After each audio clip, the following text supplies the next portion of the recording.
Okay, here we go, y'all. Back again. Let's get this thing started here in a minute. All right, give me 1 second. Back again. Monday. Another Monday. But it's a good one. It's a good week. It's fight week. So let me see here. I just was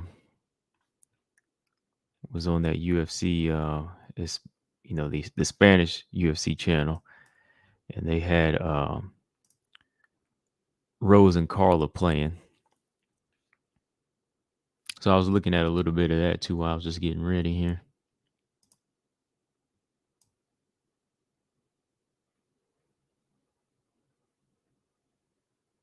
Okay, there we go. Yeah, the UFC Espanol channel was playing Carla and Rose 1, and it just went off just now. All right, got about 6 or 7 y'all in here. Hit the like button like always. Don't ask me if you didn't get a notification. If you don't do that, at least.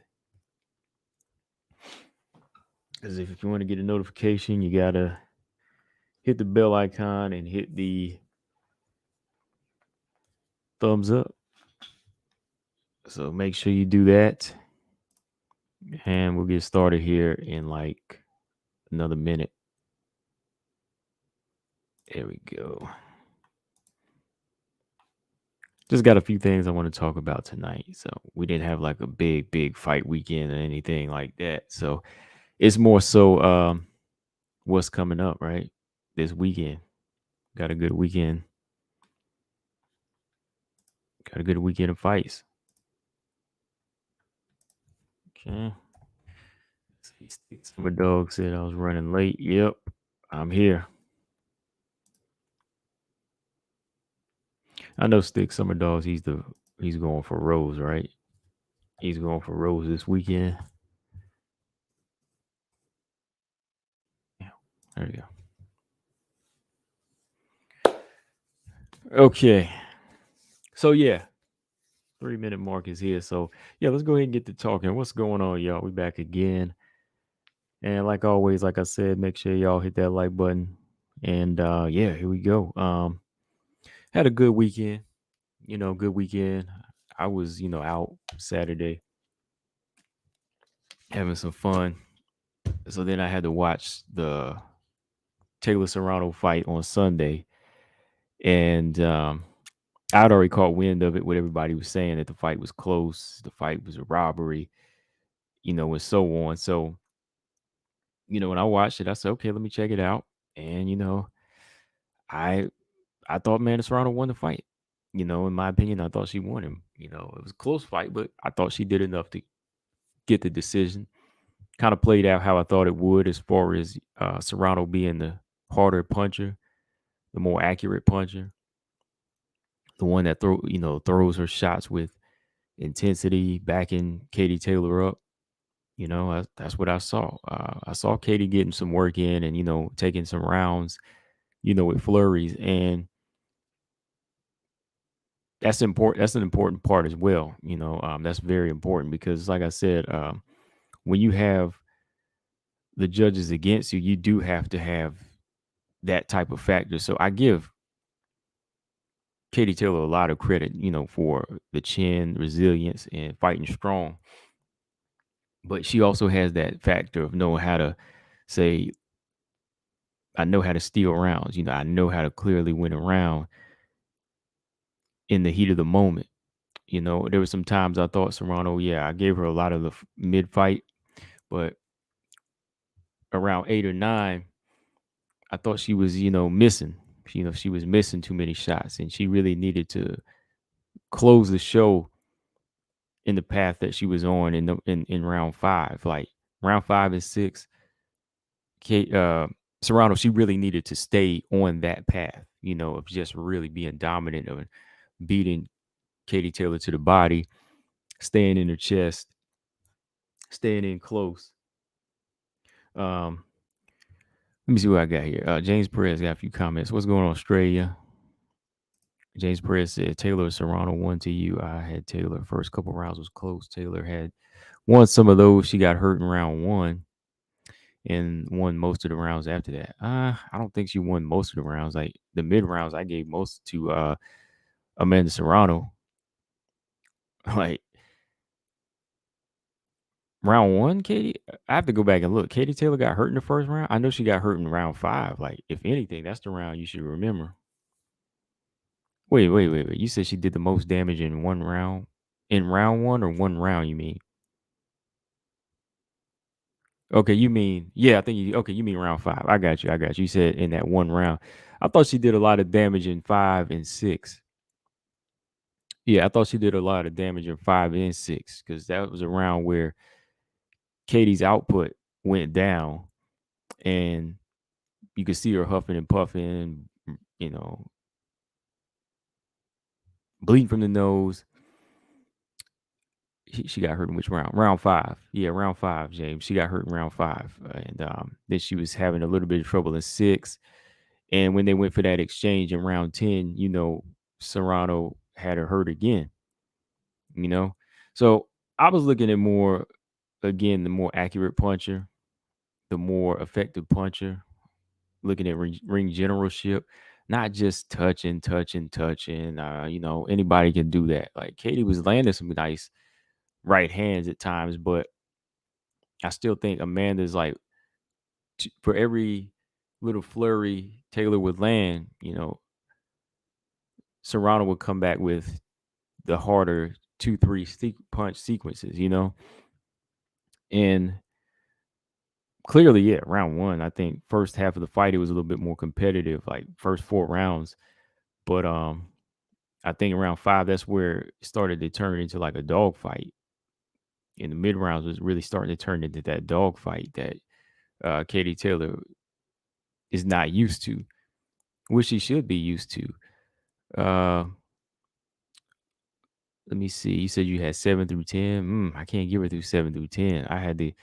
I gave her, I gave Serrano 6 and 7. Then I gave 8 and 9 to Katie, and 10 was close. Like 10 could have went either way because 10, again, that was when they did that little, they started exchanging more, letting it all go. So 10, I gave to Serrano. I mean, I can see it go either way, but nobody can really make it sound one sided on either side. James said she didn't hurt her over and over again. She hurt her at least 3 times. Why do you think she was on the back foot trying to get out of the way? Like she hurt her a couple of times in there. Like you got to really look at body language here. I'm studying the body language. Like 5, she had her hurt, and then 6, she wasn't really throwing, and 10 looked like she was about out. 10 like she was gassed. I already watched it twice. I don't need to. I mean, I'll watch it again just to have fun with it. But yeah, I'll watch it again. But Taylor was landing more as far as just touching in those little flurries. But overall, Amanda Serrano landed more shots. I think the better effective shots was Amanda Serrano. Like you just can't count every little pity pat punch though. I mean, that don't really mean much. Little pity pat shots that don't mean nothing. Like you ain't really stunning her. You ain't really stunning her in with these little pity pat shots. That's why I say anybody can do that. Like, and look at the back foot. Look at the back foot. Like, you're forced to fight off of the back foot. You're not really choosing to fight off the back foot.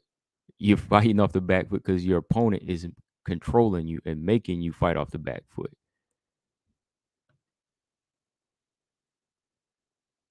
No, it wasn't jabs. It wasn't jabs. I saw the jab.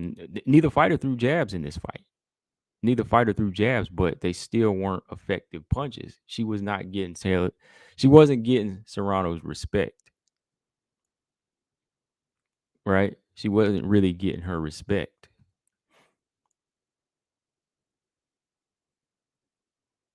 Yeah, she moves around, but that's going to be a part of it. Like you move around and your opponent is dictating the pace, I give it to that person.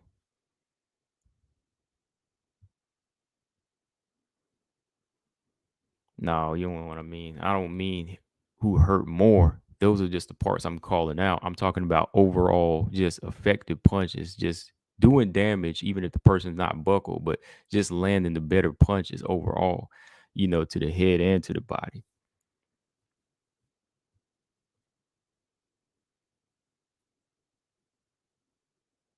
And there was times I even heard them say maybe she needs to not stay on the back foot as much, but she didn't choose to. She didn't choose to. She was forced to. Because I even said this in my post fight video. I said it's one thing to choose to, like Floyd. When Floyd chooses to, people get mad, right? People get mad. They always say, oh, okay, this guy wants to fight off the back foot. But no, he's choosing to because he's picking his shots. It's called hit and not get hit. Katie Taylor is still getting hit. And she's going on the back foot because Serrano is forcing her to, right? She's really forcing her to go on the back foot. She doesn't want to engage in that type of fight. And when she does, what does she do? She ties up or she holds, uses that head. Like I'm looking at all these little tricks, man. I'm looking at every little trick she be doing, even like with the head, like she'll run that head into you a little bit. So yeah, overall, yeah, it's not a robbery. It was a good fight. That's why I don't understand when somebody tells me, oh, this person definitely won. You can't say this person definitely won whenever. Let me pull. I mean, we can look at the Conky box numbers again, but it looks like Serrano landed. Who landed more? Hold on. I was looking at that today.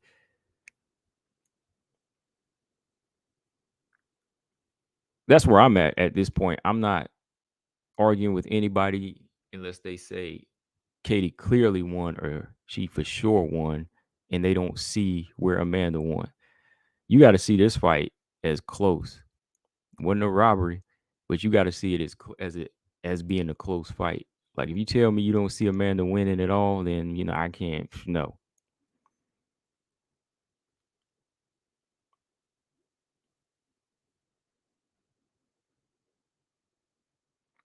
Let me see. Where is them? I'm trying to find those stats again. I had them saved.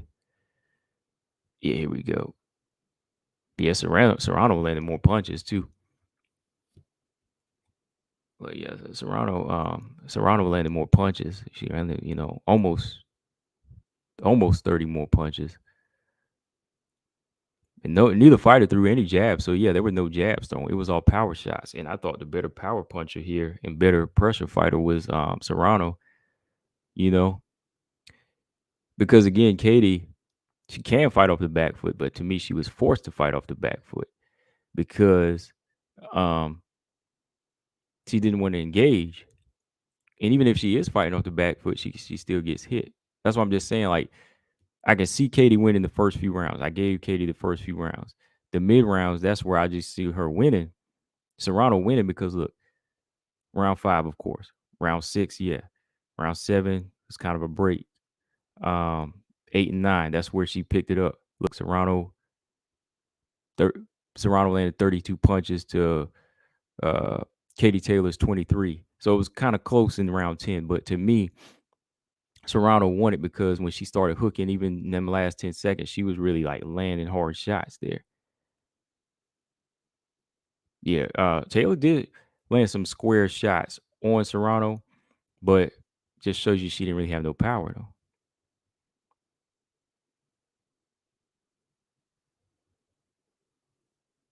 But yeah, I enjoyed the fight overall. I enjoyed it overall. You know.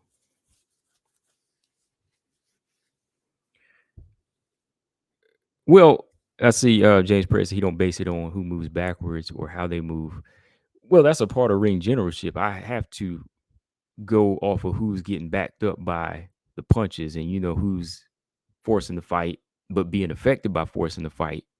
And who's just trying to go on the back foot to get away from the fight, right?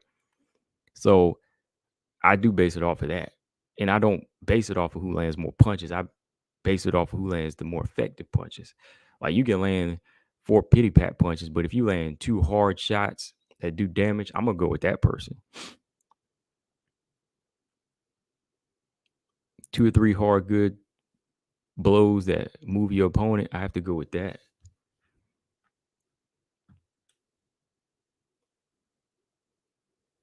Stray said Katie was gone in the 5th. It was 3. Oh yeah, if it was, oh boy. I forgot to mention that in my video. Let me talk about that real quick. So yeah, overall good fight, but you can see why Katie Taylor and her team turned down 3-minute rounds, because we know who would have got finished if this was a 3-minute round fight. If this was a real a, a real 3-minute 12-round fight, or if even a 10-round fight, we know who would have got finished. We know who would have got finished. Because yeah, if she would have had another minute to go, Amanda would have got her out of there. And that's the thing too. Like, I think the pacing. Well, man, she's used to 2-minute round fights, but I think her pacing, slowed down where she started to hunt a little too much in the later part and stalk, whereas Katie still kept up a 2-minute fight. And that's something people have to understand too. Like, fighters, like 2 minutes and 3 minutes, the urgency is different. The pacing is going to be different. You only have 2 minutes to work. So yeah, you really can't sit down and play chess like the average fighter can. I mean, you can, but it could be it could always be a close fight there. Like, you always try to tally up points. You're kind of forced to turn into a point fighter a little bit, and that's why Katie does what she does. I can understand that, and it worked for her to the very end, and that's what the judges were looking at. So for Serrano, she was still kind of in the fight, but it was kind of fighting at a 3-minute pace where she needed to really stalk more. And like I said, initiate her own clinches and work the body and just really beat her up if she really wanted to secure a decision, if she could knock her out. But other than that, man, I enjoyed the fight overall, and I want to see a rematch. I do want to see a rematch. And did you mention Shakur earlier, James? Yeah, Shakur Stevenson, man, good performance by him. He took little dude to school. Oscar Valdez. I didn't even pick Oscar.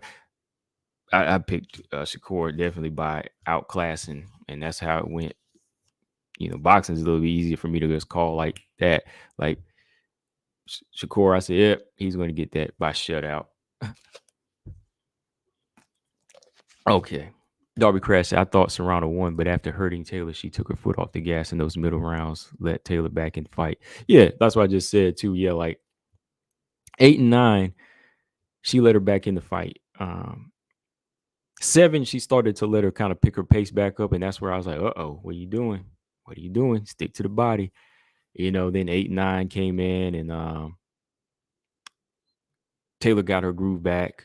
And then in round 10, like I said, I did give the strong finish to Serrano there, but yeah, good fight. We'll see it again, hopefully. And rematch will be different. Both fighters, different strategies now. Thank you. There you go, Australia. That's what I want to talk about in this episode. I'm not going to just go through fights on this one. I'm going to do something different. I always do something different, I think. But this is a whole topic of the day show. I want to get that out of the way, but I want to talk rematches, man. Like, this is a question for the chat and just how I look at it. Like, how do you like your rematches? How do you like your rematches? Do you like them raw or well done?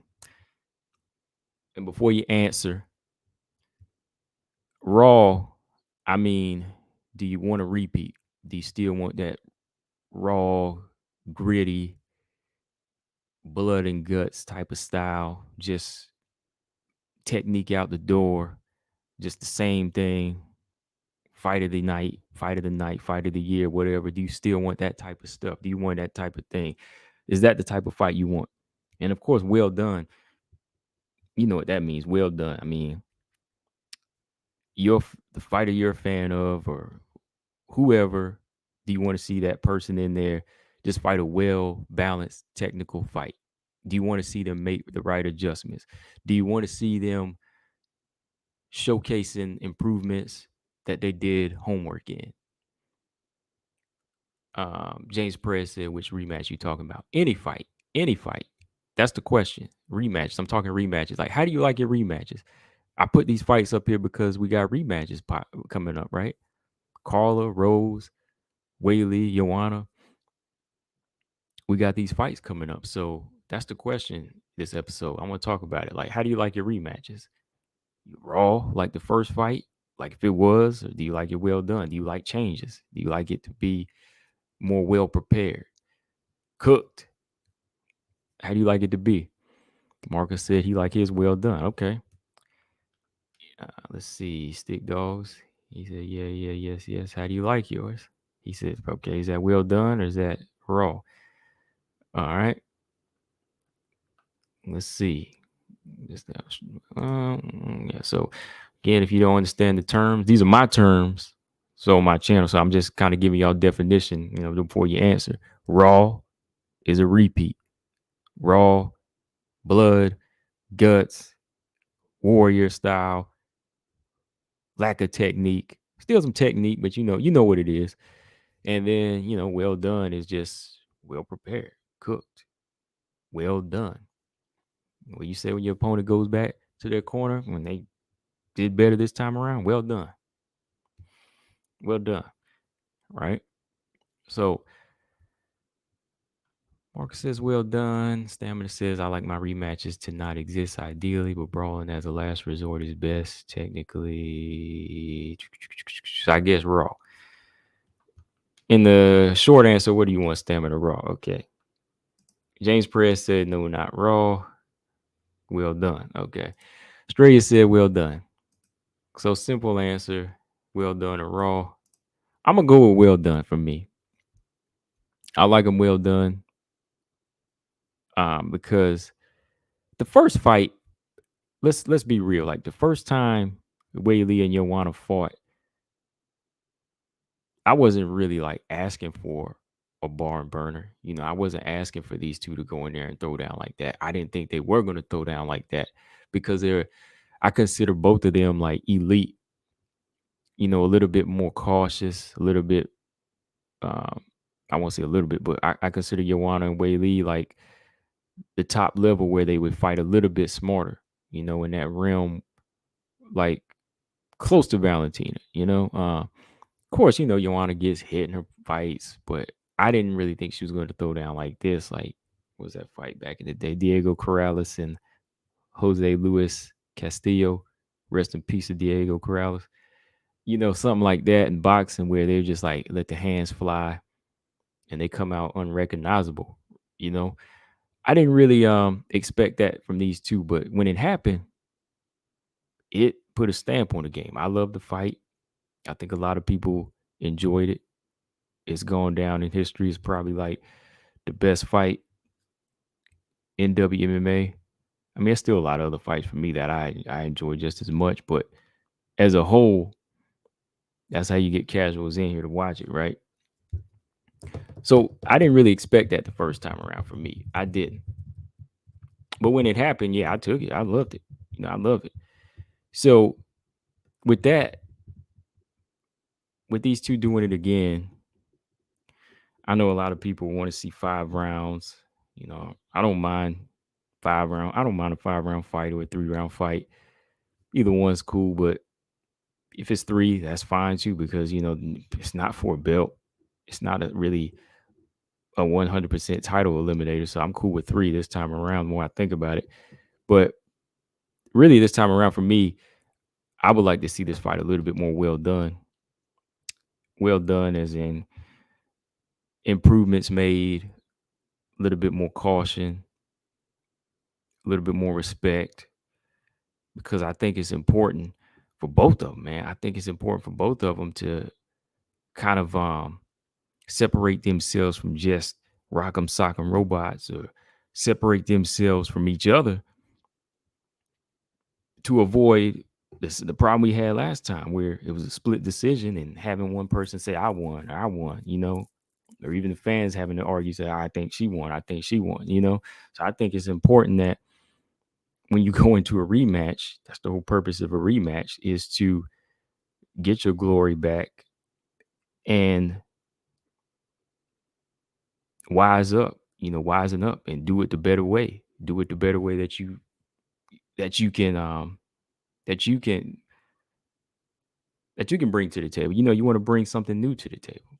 I don't think you want to go back in there and repeat the same thing unless you just a puppet for the fans. Like some fighters do that. Some fighters say, "Oh, I want to repeat the same thing because that's the only way the crowd will love me," right?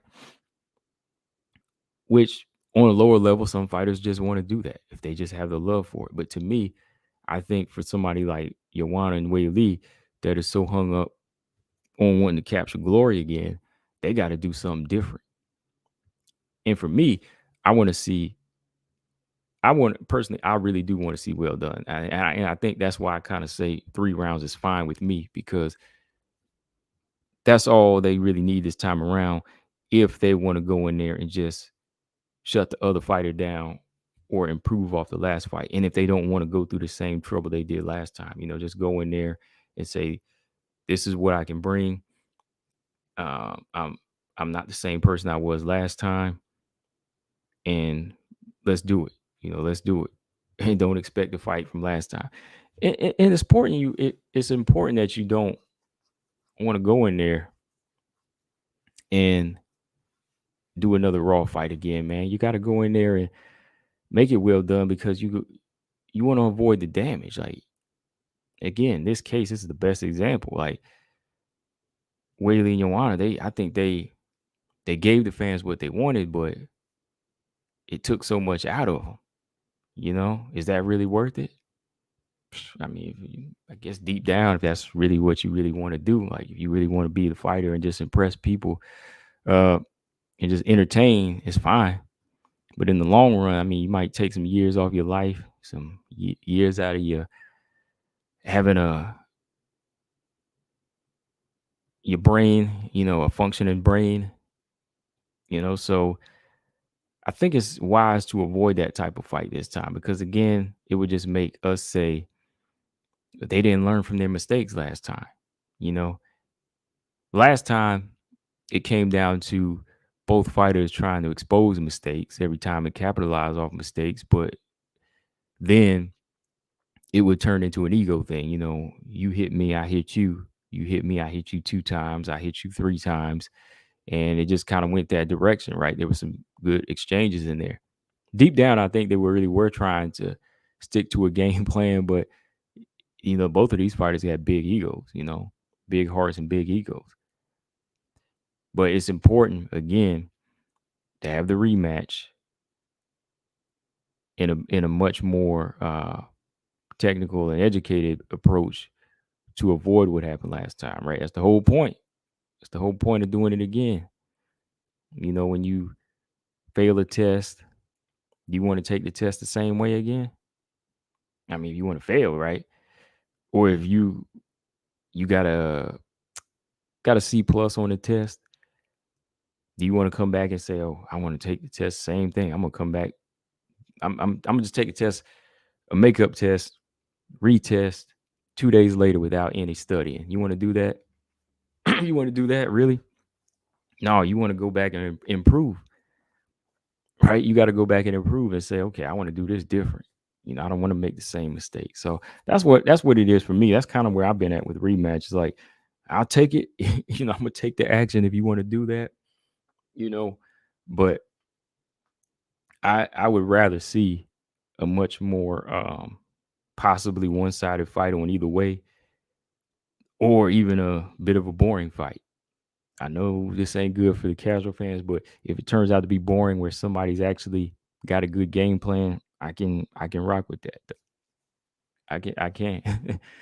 um, let me see. High five, what's going on? Who else we got? The Stick Dogs. I love rematches. Weili and Joanna. Weili coming off of 2 losses. Joanna been away in game too long. Yeah, she coming off of 2 losses and she been out for 2 years. James Perez said Weili and Joanna are both good offensively and average defensively. Both strikers. That's why their fights will probably always be fan friendly. Yeah.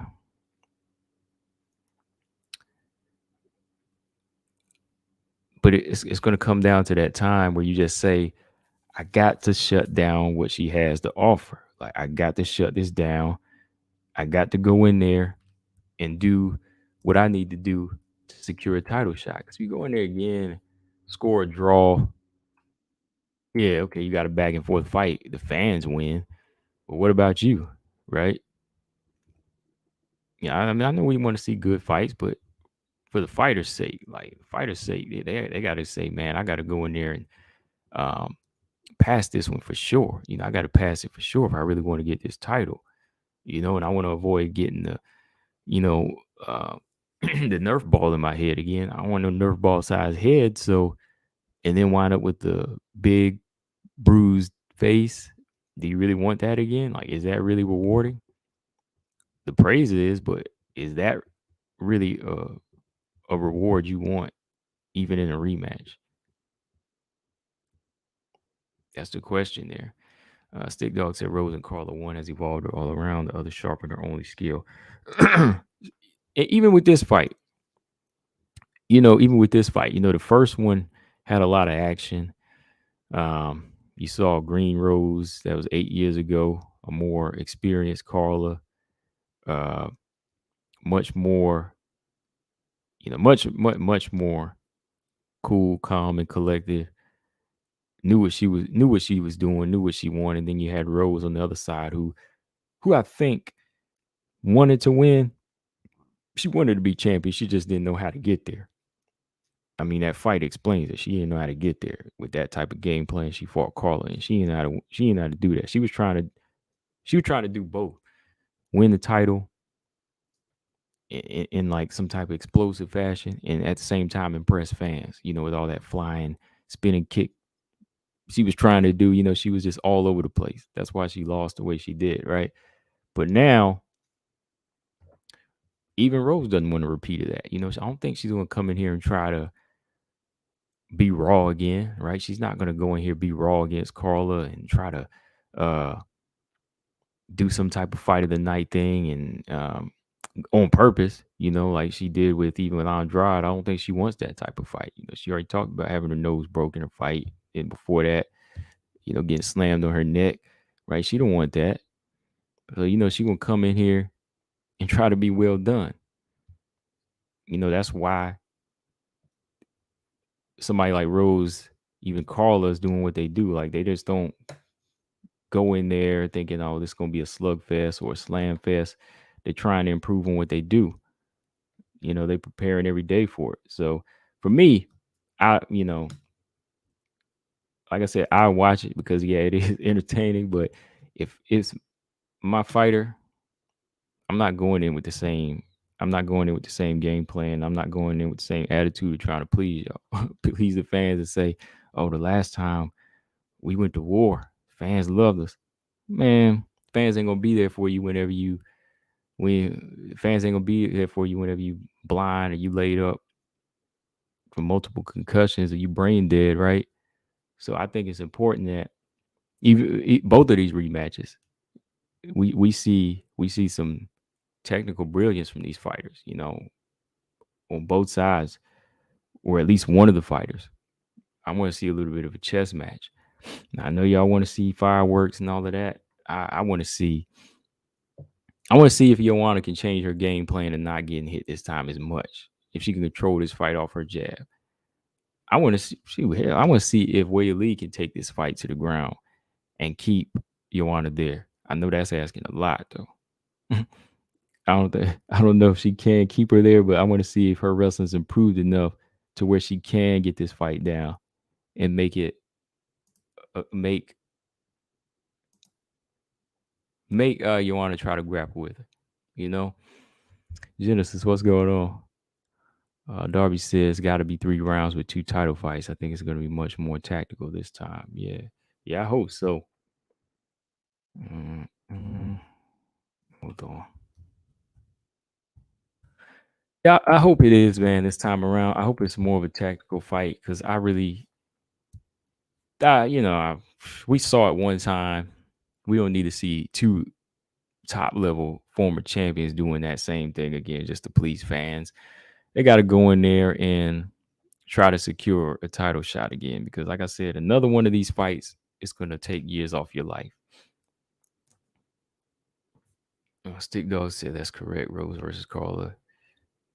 Uh, yeah, she don't. He said if Rose wins, she would have beat another strawweight champion, another piece of history. Yeah, that's what it's about. Like I said, when you get to a certain level, it ain't about giving these fans like the raw fights every time. Like I said, Weili and Joanna was just like lightning in the bottle. You know what I mean? That was just something that happened at the time.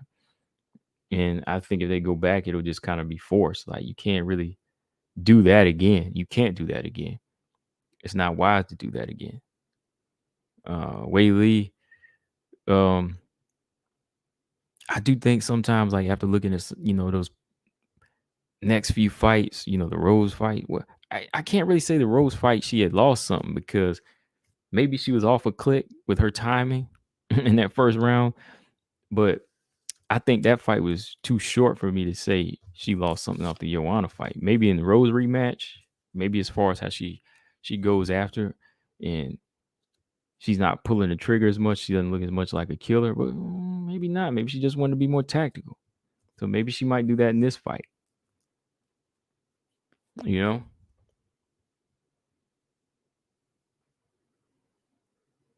Okay, Ulysses, what's going on? He said Serrano won that fight. Yeah, I think she did. I thought she won that fight. Who do you think won that fight, Genesis?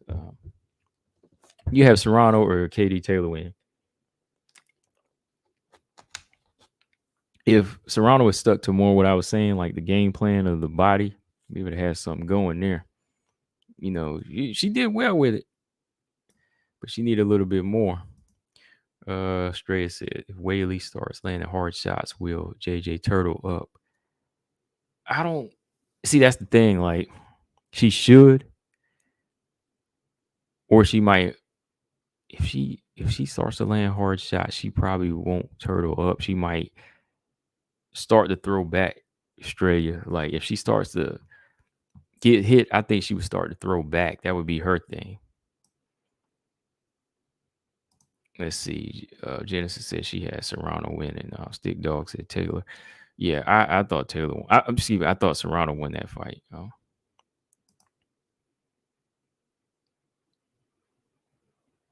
High Five said Carla wins with her only one skill and she's climbing up, shutting people's mouths. Rose won't be letting Carla take her down. Rose won't be letting Carla take her down, but can she?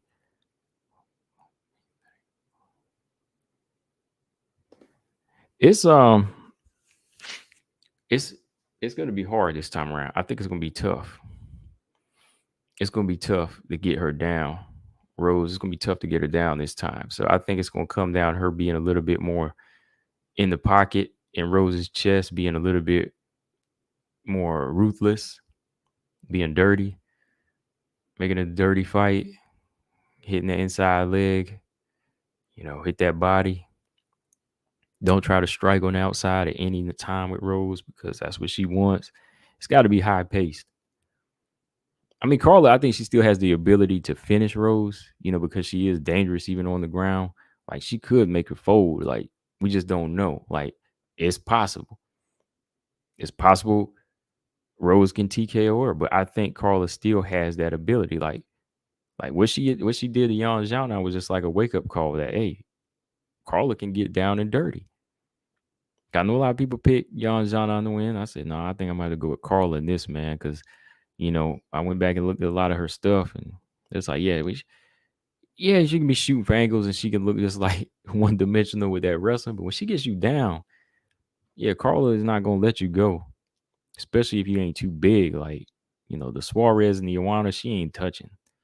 But everybody else, I think in the division, aside from Andrade, she can touch. Aside from Weili too, I think. But yeah, on the ground and in close, she can touch. So styles make fights, man. Styles make fights, and I think that it's going to be competitive at times, but it's going to really come down to who's just like I said, in it to be more well done. Let's see. High five says Serrano could have won if she fight smart and didn't bang in a later round because she killed Taylor in the middle. Yeah, when they went back and forth, to me she won the 10th round. She landed more. But if she would have committed to maybe smarter boxing, yeah, she could have won. Here's a question though. Here's a question. Look, this ain't a question. This is observation more so. I'm not asking. I'm telling you. If whoever would have used, you know what I'm gonna say. Whoever would have used their daggone jab in this fight, I promise you they would have won. Neither fighter threw a single. How many jabs did they throw? Hold on. Oh boy, how many jabs? I mean, this is as close as it gets, but Serrano 2 out of 150 jabs. Katie Taylor 1 out of 61 because they were so, bent on landing flurries and combinations. So yeah, even this fight just pertains to what I'm talking about right now. Like, how would I like my rematch with this? I want it well done because this is raw right here. Like somebody that does like to watch the technical side of it, I'm a little upset at this.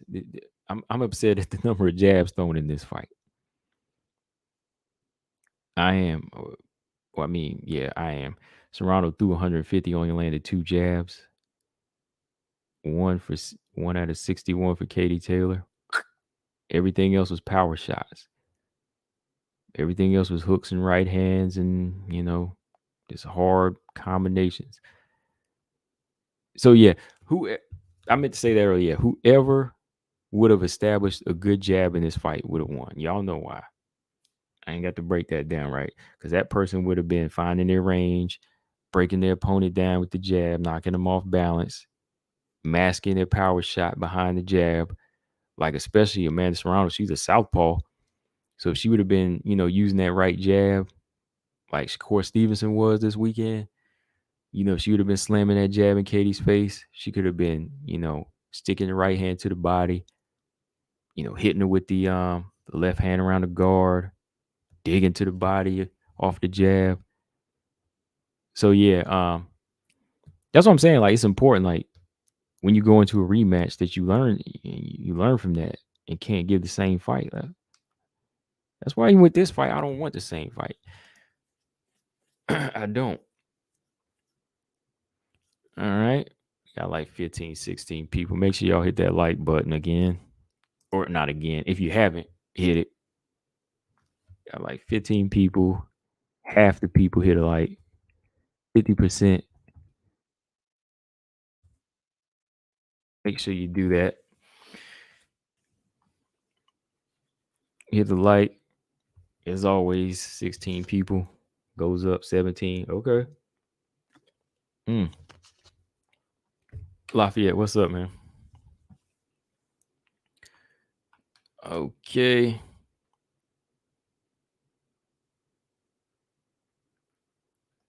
James Perez said, who knows the app million? I don't.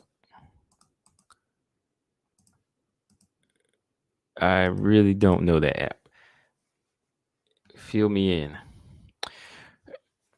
Is it something fight related? Lafayette, who did you have winning that Taylor Serrano fight?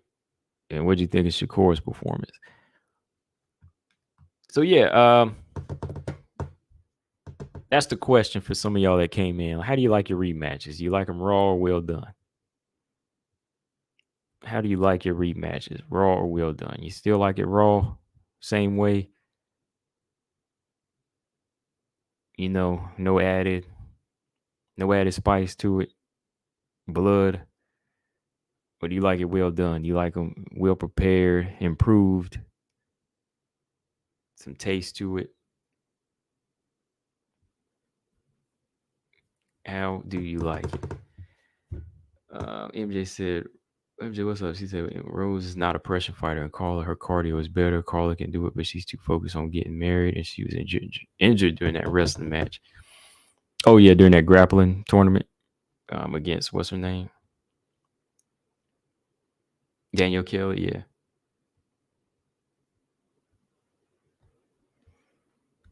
Lafayette said Shakur looked like a young Mayweather. Serrano fight. I didn't watch. Oh, okay. Yeah, Shakur looked. Yeah, he took him apart in that fight. Yeah, yeah, that's where I'm at. Like with rematches and so on. Like if Katie Taylor and Amanda Serrano do it again, I don't want to see the same type of fight. I would love to see them just kind of go in there and improve off of what they did. Oh, okay. He said the app. Wait a minute. Watch party access. So app, is that something Valentina started? Million? Is that what you're saying?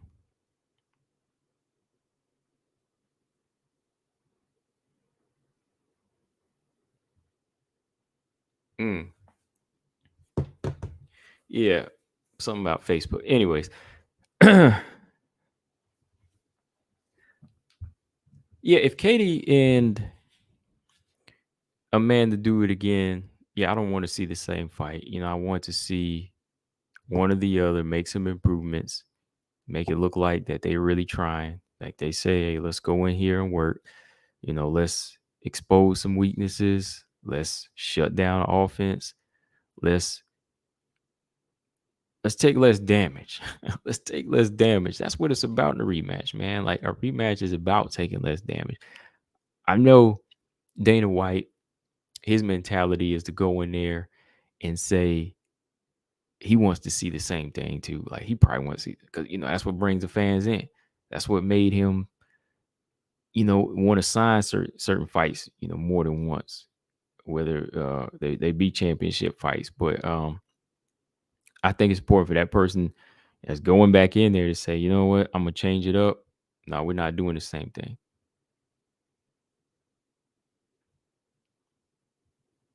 And I think, both Carla, not just Rose, but I think Carla as well, she wants to do something different because she was one of the ones to acknowledge that this ain't the same fight. This is new. She said this is something new. Okay, y'all getting mics up. Appreciate it. Yeah, she said this is something new, and it's like a new overall new opponent. She's not going in with the same mentality that Rose is the same raw fighter like before. This is a new type of fight, and she's going in it with that mentality. So I think both Carla and Rose are, they're taking a good approach to it.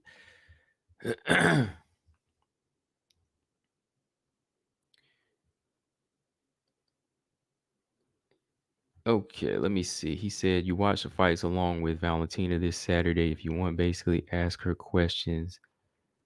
You don't watch the event, you watch her watching and reacting to the event. And she reads the comments like I was doing now, but she's on webcam. Oh, okay. So she's on. Oh, okay. So she'll be on doing it. I'll probably pull it up because I'm gonna do mine, this Saturday. So I'll call the fight. Yeah, I'm gonna do my call this Saturday, and then I'll probably have to watch it as well. Yeah, you still gotta pay for the event yourself. You still gotta pay for the pay-per-view. So yeah. She ain't gonna like stream the fight for free. She ain't gonna give you no bootleg copy. She said you can watch me watch the fight.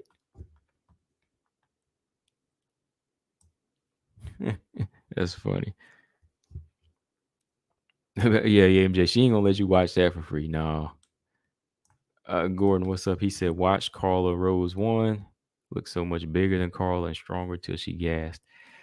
She looked bigger, but she didn't look stronger to me.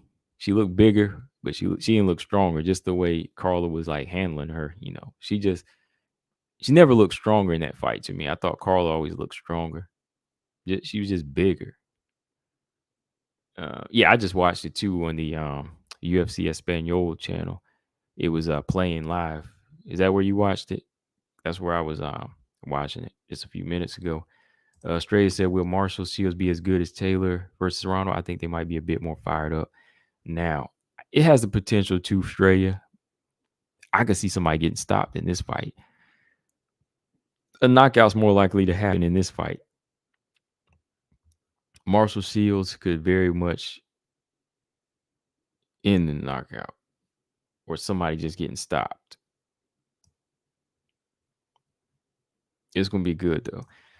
Dari said Esparza will be the atomweight champion if the UFC ever takes that approach, like Valentina at 135.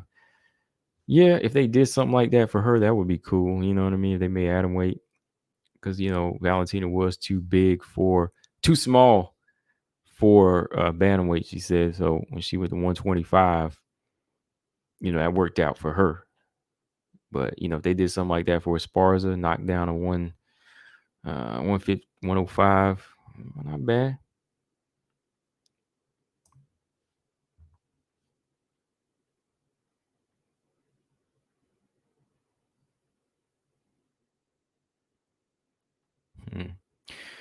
Yeah, I do that all the time, James. I be watching Bellator on one screen and watching UFC on the big TV. So yeah, I could do that. I could just pull up what she's saying, and I'll have like multiple screens up. So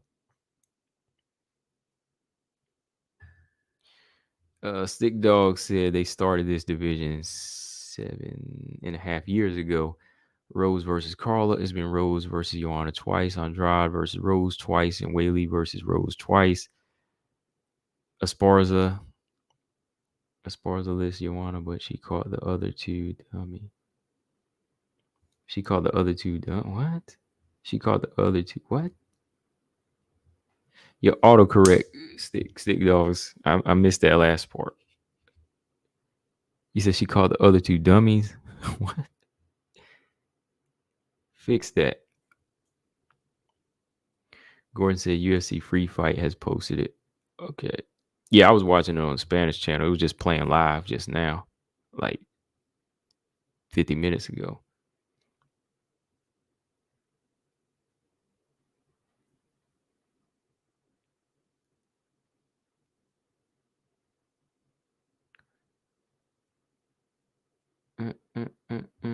It's late. Last year's on.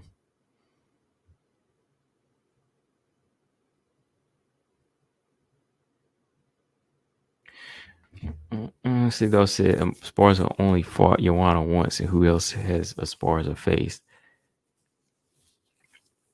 Who else has she faced? Well, she's fought Marina. She's fought Jan Janan. Whoever her 4-fight win streak is, pretty good fights, Did she beat Carl? I thought she beat Claudia too, right? They didn't give her the win, did they? Calvillo. I mean, she's fought some good fights. I mean, of course, Rose has been at the higher level for a little bit longer, but you never know, man. You never know what can happen. This game is raw.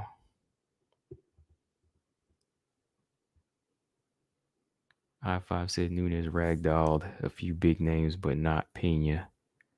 Carla can do that to Pena. Yeah, that's what I'm saying. Anything is possible in this thing. Like some people just have somebody's style. Some people just have certain fighters' number when it comes to that.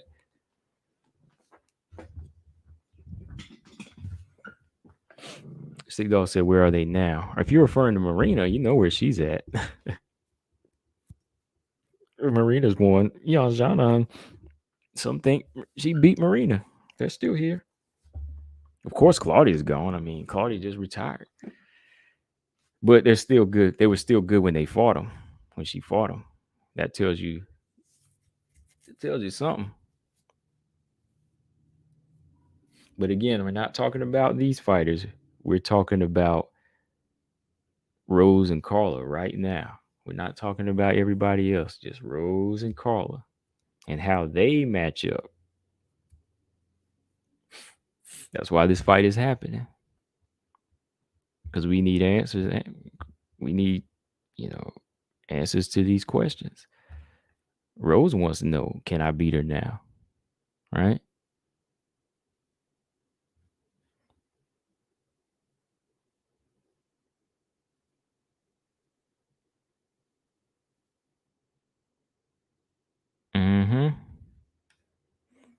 Robot Chickens, what's up? He said he got Gatto for the win. I was just looking. I wanted to watch this little Tracy Cortez documentary, but they don't have English subtitles. I don't even think they have the English version out for it. But yeah, I forgot about that, man. I was like, yeah, it's like, that's another one I'm looking forward to. Gatto Cortez. That's gonna be crazy, man. I'm going with Gatto though. You know, she's a good fighter, but I think Gatto is just crazy with it, man.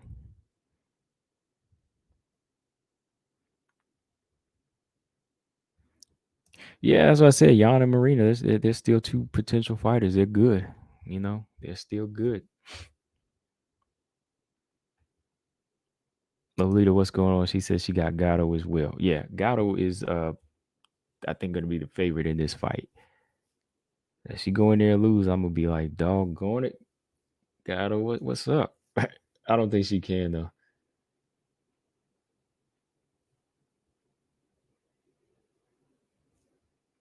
I don't think she will. I think she'll pull it out though. I think she can do it.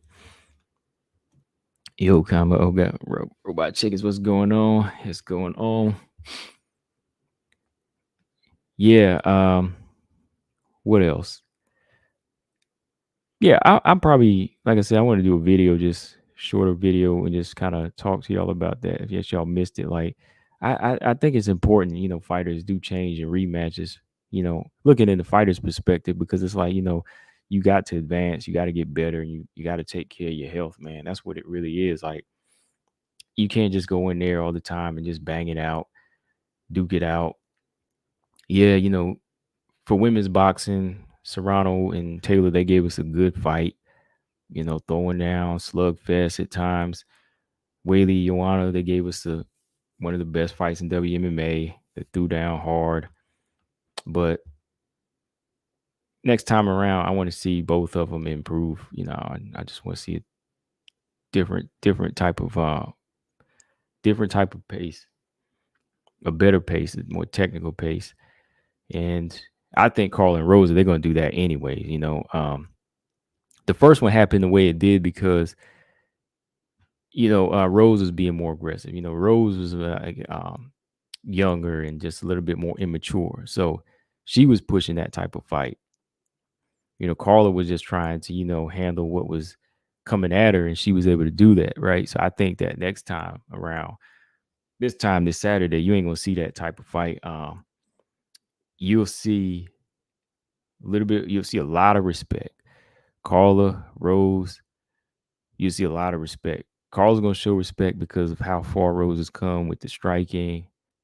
She's gonna be cautious, you know, trying to ease her way in because she knows that Rose is stronger now and wrestling is better. Um, can't just go in there and be wild with it. And Rose is gonna respect Carla because she knows I gotta be careful. Like, Carla's a little bit, you know, she can be on the gritty side. You know, she's not gonna be like Weili and Joanna trying to strike from the outside. She's gonna be trying to dog me here. So she can be looking at Carla too, like, oh, Carla got jacked. You know, Carla's stronger. Carla has got stronger, so she's gonna be showing respect too, and you know she's gonna do what she was doing the first fight, but in a smarter way. So, you know, and that's what I want to see. I don't want to see them look the same. I don't even want to see them do the same thing like they did 8 years ago. Man, I want to see them act like two pit bulls and they're going at it. I want to see a chess match.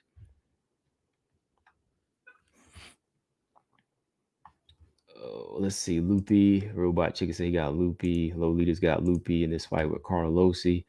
I think Loopy's more committed to being well rounded. I think she's got more to offer. You know, strong, pressure, boxing, kickboxing, gas tank, wrestling. Again, man, the wrestling on her is like, ugh, crazy.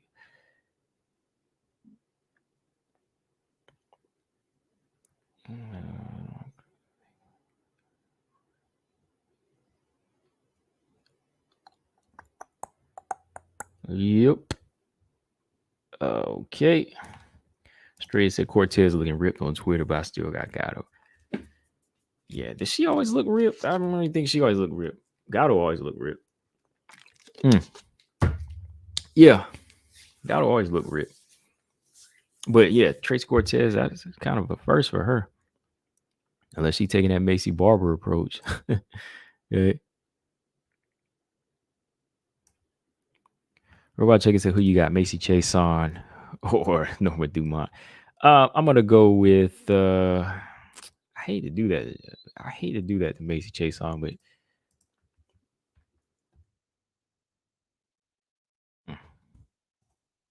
I don't know, man. The way Rocky did that she did at 145, that made me say, wow. Let's see, who did she beat? Shanna Young and Mari Renault. Rocky Pennington was higher level than what she did to her. Lena Landsberg, another experienced fighter, look what she did to her. Let's see, she finished Marion, Shanna Young, Sarah Morris, Gina Mazzani, which is expected, but those two step ups in competition, man, lost to them. Norma Dumont is dangerous, though. She's got a lot of skill. You can almost erase that Megan Anderson fight. Since then, she's, been looking the part. She beat Felicia Spencer. She beat Aspen Ladd. Definitely beat some higher level fighters than them two. The W's she's got. The Megan Anderson fight, that was just, that's the power. That was the power there. I might have to go with Norma in this fight. Yeah, I think I'll have to go with Norma Dumont. Yeah. Okay, yeah, I was talking to myself a little bit there. Okay. Lolita said Gato always looks ripped. Yeah, she's always looking ripped. Let's see, Vic Kendra said she's got Norma. Okay. Loopy will not stop till you put her down. Okay. Yeah. She's tough, man. She's tough. Gets hit a lot, but that's something she needs to work on.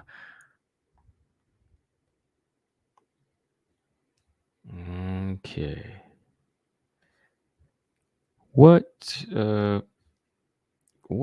is the other fight? Is that all of them?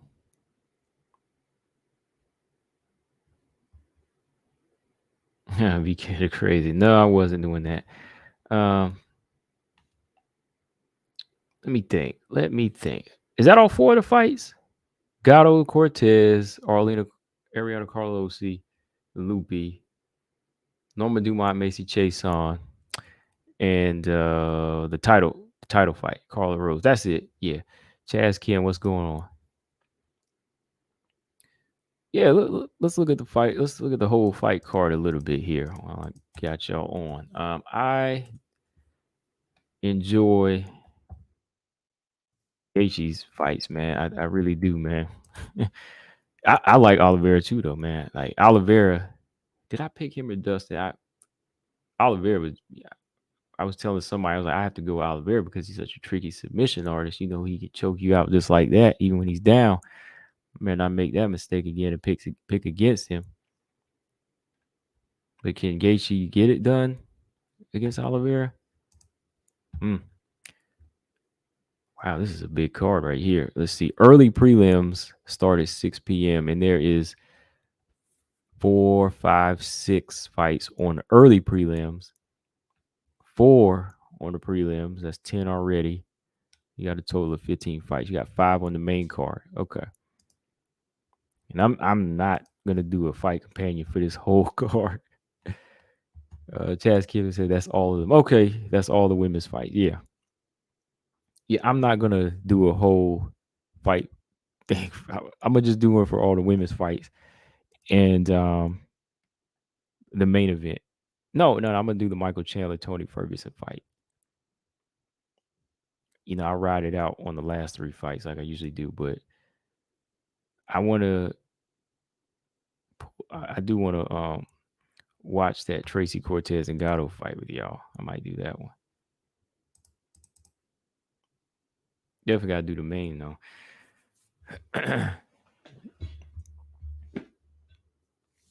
Okay, James Press, how much would you bet if Holly wins one fight at 135? She's fighting for the title. That title win against Holly did wonders for her in terms of the title shot. Just could win any of them. I don't know about now. You think they wising up to it now? I don't think she could just get it. Let me see. You know what? She was about to fight Pena not too long ago, right? Before Pena won the title, Pena, Holly Holm were supposed to fight last year, but that was when Holm had to pull out because of she had some things going on, medical problems. So I understand her having to pull out. But yeah, they were supposed to fight a non-title fight, so it's possible. I ain't even gonna bet on that. Yeah, I know that she probably get a title shot on that. If she was going there and whoop Ketlin Vera, yeah, she probably get a title shot. Brian Williams, what's going on? Gordon said, presuming Rose believes the various mantras she repeats, do you think she needs to repeat them on the best Lord's Prayer? Hey, if it ain't broke, don't fix it. Just do it. I mean, if prayer keeps her in good health, yeah, I mean, if that's what it takes, you can't just say it, you got to believe it. So, if she's got to make sure that she's going through the same thing that she did against Weili the first time, and the second, don't just take that stuff for granted.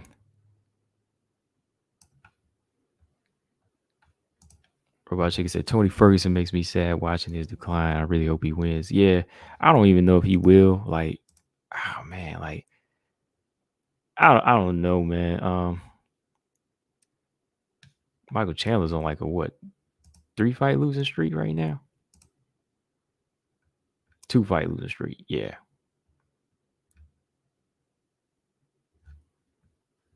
He might go in there and try to blast him out, man. I don't know. Tony been looking a little shot worn, man. V. Kendrick said, did you watch Collier versus Orlovsky? Did I watch it? No, I don't think I did. Let me see if I can pull it up. Maybe I'll watch it later.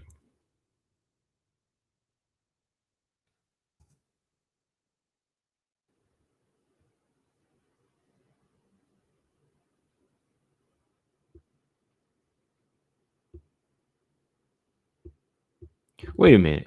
I think I did watch this fight. Hold on.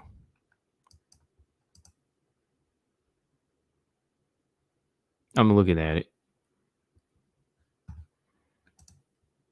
Yeah, I think I watched that fight. Can't really, kind of a blur, but yeah, I did. I think I did watch it.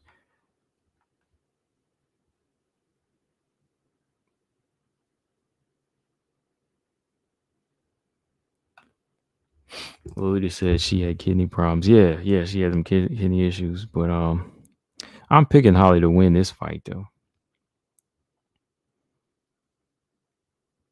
Okay, Chaz Kim said, I think Gatto has more dimensions to her game than Cortez. Yeah, I think so too. Like, I think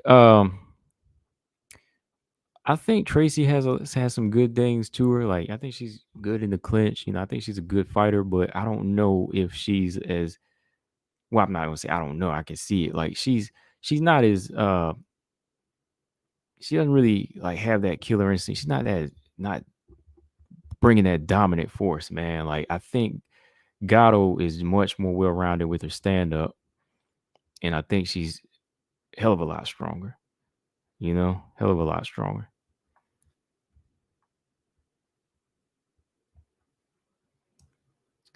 Where's that Mark? Oh, there you go. Okay. Mark, what's going on? He said, think about this. If Carla wins, which is certainly possible, she can claim that she has done twice what Weili and Joanna combined couldn't do. Yeah, that would be crazy. If she could do that, that would be crazy. But you know what? What's going to be crazy, Mark? If she wins, if she wins, man, history might repeat itself. We're going to go right back to 2014 because if Carla wins, I don't know if they'll give Rose an immediate rematch. They might let Joanna fight Carla for it or Andrade, and one of them are probably going to beat her. One of them are probably going to beat Carla, and then Rose might wind up fighting one of them for the belt, and we all back to we just gonna keep going in a circle, man. No, you can't do that because you got to throw Marina in the mix as well. Maybe they might let Carla fight Marina, and that's probably the more winnable fight for her than Andrade or Joanna. MJ said, that, yeah, definitely. I did a video like 2 years ago about Delphine Pursoon winning that fight. I thought Delphine won, man. Yeah, Delphine was the first one to do it. The second time around, nah, she was way off though.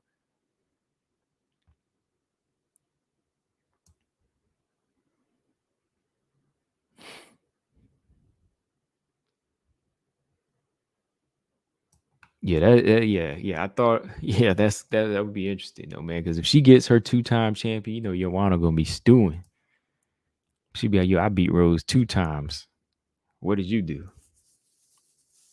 And some people can do that, man. Some fighters can do that. They just don't understand. Like some, they they just might have a style that can beat this person that you can never lay hands on, right? Like Carla might be able to beat Rose 2, 3 times, but Joanna can never touch her because they just aren't built the same for that type of approach. They always want to take their own approach. Sometimes, like I said, ego can get in your way of helping you evolve. But going back to what I said earlier, if you want to go into a rematch, you got to evolve. You got to go in there and change. You got to change. You know, you have to change if you want to do better. But if you just want to please the fans and go in there, knot it up again, go blow for blow, knock yourself out, literally, right? But if you want to make a better fighter out of yourself, you know what to do. You know what to do. Make them improvements. Chaskin Salgado has faced tougher competition in the UFC than Cortez. Sarge was a good fight. Sarge, Leonardo, that was okay. And she does have a win over, I think, who did she beat? Carol Rosa before they got into the UFC? I think Tracy has some good fights on her resume though. Like even before the UFC, I think Tracy has good fights. She does have a win over Aaron Blanchfield and Agapova. And did she beat Justine Keish and Stephanie Egger? I don't know, man. I think the competition might, I would say competition wise, I give that to Tracy Cortez. That's why I said she knows how to win, but I don't know if she can be like dominant in this case. You know, that's the thing about her. Like Tracy Cortez, I would say her resume is better. I just see a little bit more in Gatto. And this is where we got to really get them questions answered. Tracy knows how to win. She does. She might not look the best or like as dominant and one-sided, but she can win. You know, she can find a way to win. Kind of like Katie Taylor this past weekend. You know, Katie's not looking dominant against some of these fighters, but she's finding a way to win. She keeps finding those ways to win.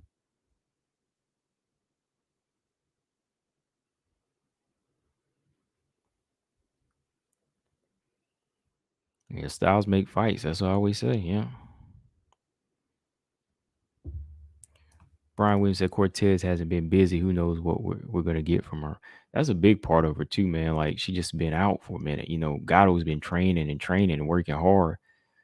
You know, and this could just play into her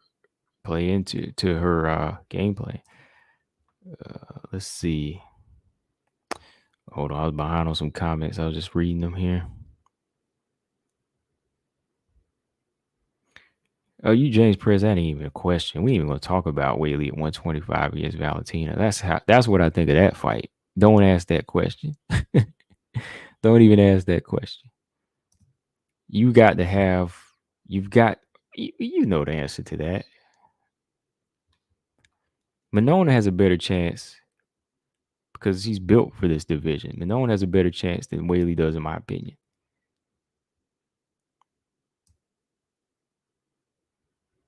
Against Valentina, yeah.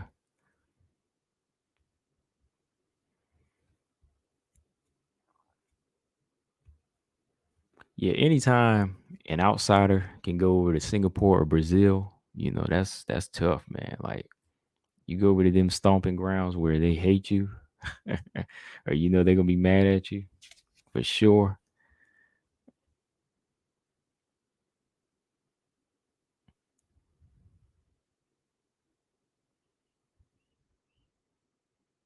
'Cause said, Australia, Eubanks gas controlling her, then she gassed out. As as long as Cortez won't gas out, she's good. That could be, that's a good point though. That's a good point. Gas tank could be an issue. Tracy, I never really seen gas in any fight. She's always been on her game. And like I said, that's important. Always know how to win. Good. But when you get to a certain level, you gotta start like you gotta start like putting your dominance down, not just taking little W's the by skin of your teeth. Gordon said, "Are you taking Weili against Joanna?" I'm not sure. I'm really not sure, man. I don't know. After all this talk about it, I haven't really thought about who's winning the fight. Oh man. Uh-oh. No filter said the guru. Somebody said I'm back. 2 hard losses, but I'm back. Oh man, look at that. He back. 2 hard losses and he's back. Yeah. I took that L, but it was like a decision loss to me, BJ, because I didn't have nothing invested in that one. I wasn't trying to convince everybody. But yeah. I really don't know, Gordon. Like, who are you taking, man? Like, I'm gonna take nah, I don't know yet. He said he had to take a little breather. Yeah, I feel you, man. Yeah, sometimes you got to. I'm probably take me a little vacation coming up, and you won't see me for like a week. I might do that. I might take a week off. It's about to be summertime too.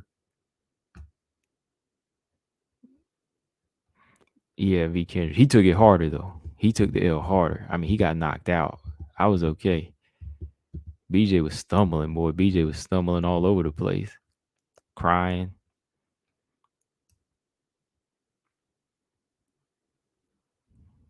BJ, he came through and did that one video, then he was gone. He said Montana got dog walked. He said, I'm gone. But it's okay. That happens. Mark Robinson, he said, do we have an update on Weili Joanna being a three? It's a 3-round fight. I did a video of the day, and per Damon Martin, he put up on Twitter, it's going to be a 3-round fight, Mark. Yeah, she's asking 4 or 5, but it's about to be a 3-round fight. It's already been signed on as a 3-round fight. And I'm fine with that. Just keep it as a 3-round fight.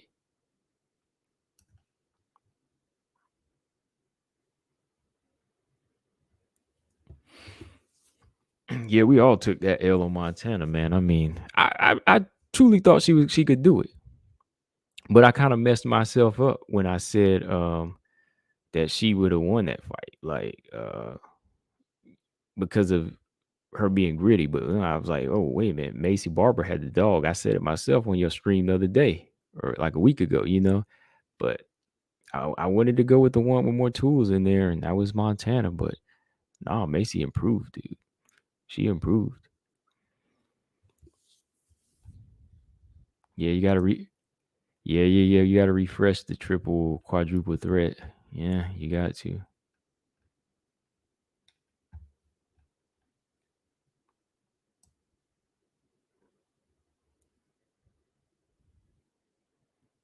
Oh, I'll tell you.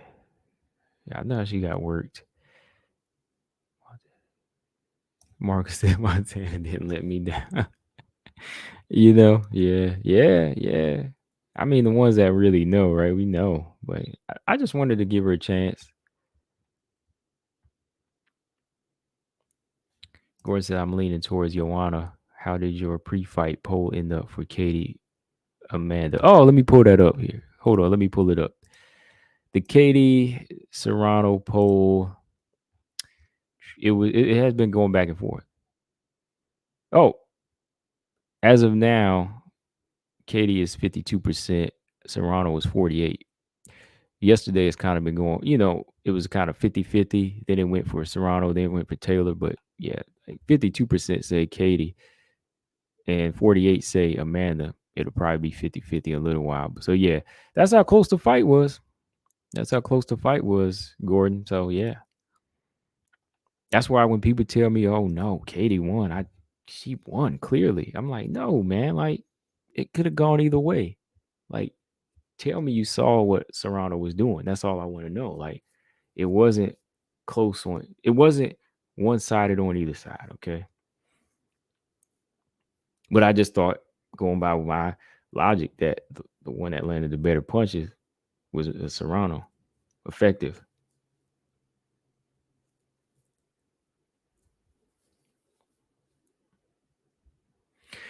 James said, "What happened to Nico Montana? She disappeared. It was about to. Whoa, yeah. I remember that. She was having some issues with her ex. Something like that. I don't know what's going on with her right now."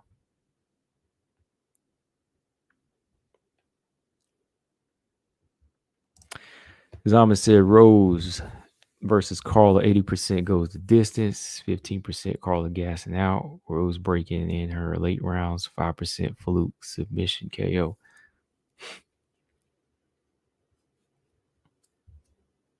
Go and say, "I want the pre-fight poll tally. The pre-fight. Did I do a pre-fight? Hold on. Oh, he wanted to. Wait a minute. I don't think I did a pre-fight one. I know a lot of people were picking Taylor though. Yeah, I didn't do a pre-fight one.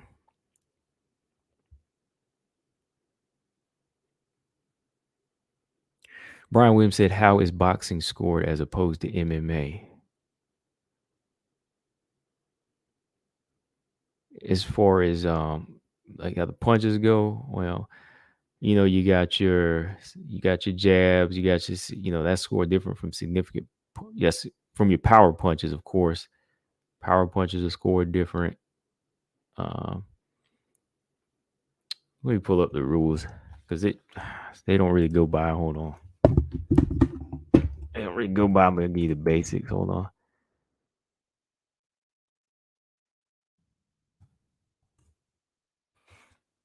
Not the Olympic. Oh.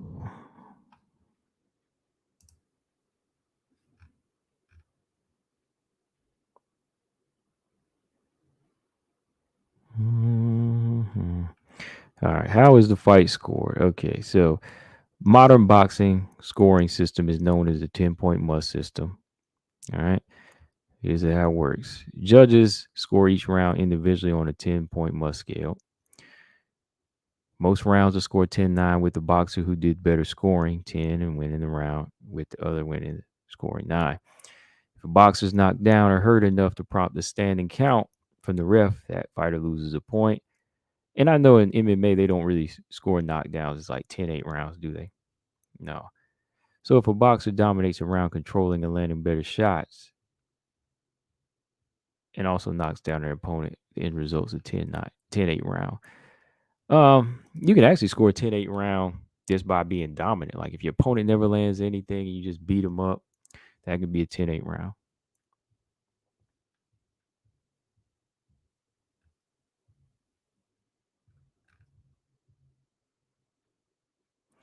And here's some other stuff. What do boxing judges look for? Here's the following areas in which boxing judges are encouraged to determine who lost or won a round. Effective aggression. Effective aggression, aggressive, being aggressive gives the impression of dominance. But unless the fighter is landing shots and not constantly getting countered, it isn't really effective. Judges look for effective aggression where the aggressor consistently lands punches and avoids those from his opponent. Ring generalship, the fighter who controls the action and enforces their will and style. And I thought that's what Amanda Serrano was doing. I thought she was enforcing her ring generalship there. Defense, how well is a boxer slipping, parrying, and blocking punches? good defense is important. They say that, but they really don't score it. That's kind of down the list there. They really don't score defense. Man, how well you block punches sometimes. Hard and clean punches to the untrained eye can appear as if boxers landing a lot of shots when in fact most of them are being blocked and aren't landing flush. A judge needs to look for hard shots that land clean. A judge needs to look for shots that land clean. So yeah, like sometimes I look at these pity pat shots, you just brush on somebody's head. That's not enough. Like I look for the hard, clean shots. Even before I read this, that's what I'm looking for. Because that's the whole point of it. Like I said, if you just throw in flurries, anybody can do that. Anybody can just like slap and touch. But like if your punch is hitting the body, turned over into that gut, flush on that chin, that's what I'm looking at. So two of those, two to the gut that are really like doing damage, I'll go for those over little grazing 4 or 5 punch combinations. You know, BJC will be back. All right, you come on back. I'll send you a link if there's anything you want to talk about this fight week or pertaining to the topic. BJ Australia said if Roach, Atlas, De La Hoya, and Spence, etc., can't agree on who won, then what chance have we got?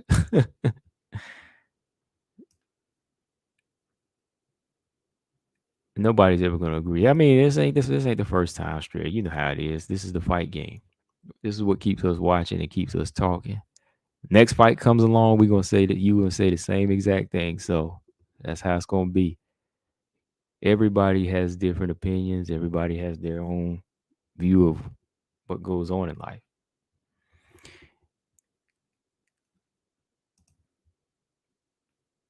And I like to give you mine.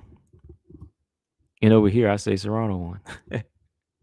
MJ said Katie looked better than Serrano in the later rounds. Yeah, she looked okay, but I didn't give her the 10th round.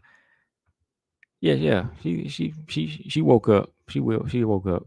Chaz Kim said the only place I've seen that actually scores defense is one championship. Every other rule set sees defense as its own reward. Yeah, like I was reading their rules before, and one seems to look at that more. You know, because one judges theirs as a whole fight, not as a they judge as a whole fight, you know, not like round by round. They do it as a whole fight. So they looking at like who is blocking, who is deflecting, who's parrying. So yeah, like I was reading theirs, and I think they reward defense a little bit more. And I think boxing should be the same way, where it should really like even MMA, like defense is hard work. Like defense is skill. Defense is skill too, not just offense. I think it has to be a good mixture.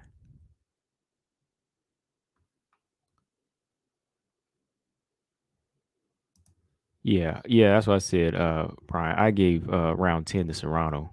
She landed more, buckled her. That was enough for me. And it goes by what I just read. Hard, clean punches. A judge needs to look for hard shots that land clean. And she landed more of those. But it's done now. So we'll move on.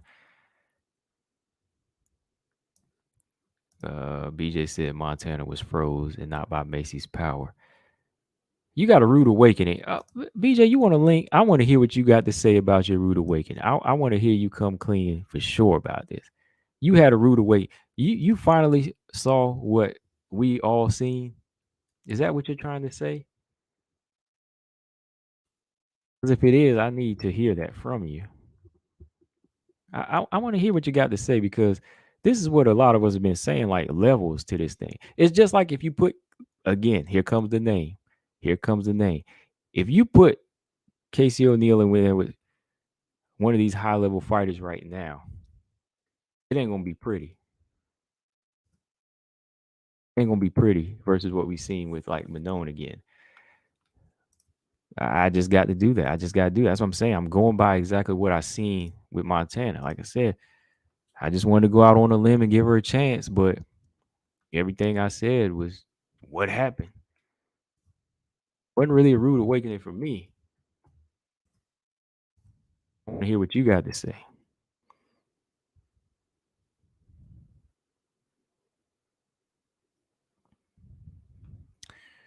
Let me see. Chaz Kim, friendly heads up. Oh, on the WMA show. I mean, man, fake accounts and weirdos. Whew, sound crazy, Chaz. But anyways, I mean, here's my channel. Over here, we ain't got no fake accounts. You know, we be linking up, so ain't nobody. But look, Chaz, you good, man. Look, we don't block unless people talk nasty. I don't talk nasty and racist. Yeah, you good. Like everybody can have their opinion. I mean, that's how it is, Chaz. Like over here, if you got an opinion, like I'm disagreeing with people. People think Katie Taylor won. I ain't gonna block them. Why would I do that? We in here debating. You know, I got BJ right here about to come on.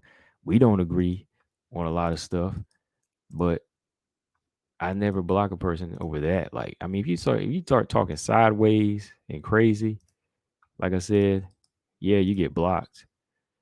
But other than that, yeah, I ain't blocking nobody. I mean, everybody here usually have a good conversation. Everybody over here usually have a good conversation. They bring up good points. Um, yeah, I would have settled for a draw, Brian. Yeah, for sure. I would have settled for a draw.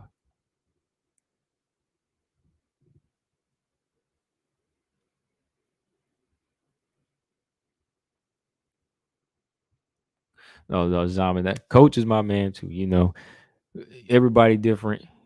And, you know, he bring a lot to the table when it comes to the sport. He's a coach. Coach is a man. You know, I still a lot of respect for coach. I got to get him on here again one day. Coach is the man. Um,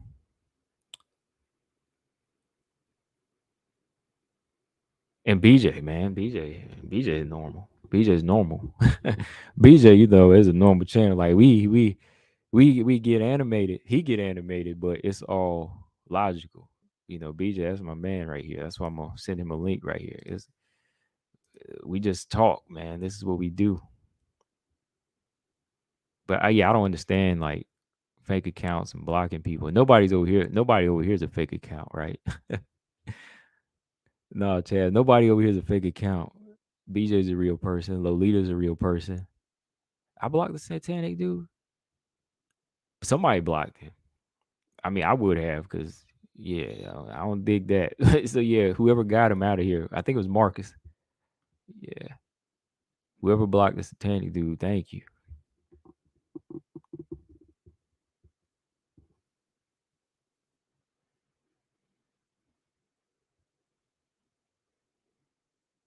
Yeah, coach. Oh yeah, coach. I mean, coach. Yeah, brought my. You know, I was looking for. Look, this is how it started with me. Look, this is how it started for me. Look, I was looking for some WMMA channels back in the day, and I just saw his channel pop up. Coach was the first one, and I said, "Man, let me look at what this guy's talking about." And you know, I was entertained. I was entertained by him. Then I seen No Filter, um, which he's in the building right now. What's going on, BJ?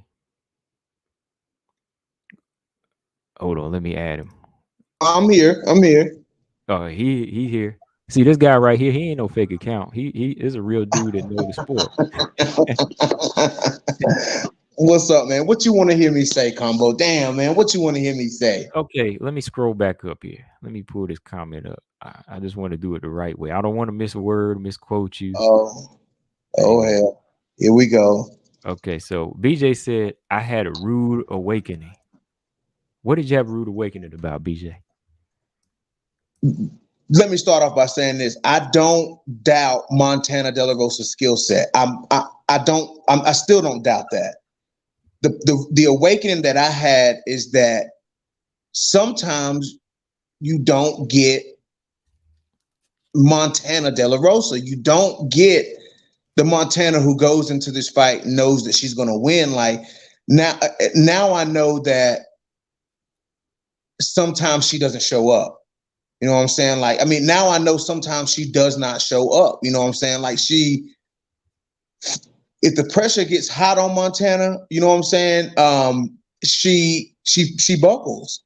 You know what I'm saying? And this is coming from me, dog. Like, I'm not saying that she's any less skilled, but the difference between Montana De La Rosa and, you know, Casey O'Neill and Manon Fiorot and Taylor Santos, you know what I'm saying? The difference between what's going to keep Montana where she's at, and the reason why Casey O'Neill and Manon and Taylor, they growing and they moving up and progressing, is confidence. You can't tell Casey O'Neill going into a fight that she ain't gonna win that fight.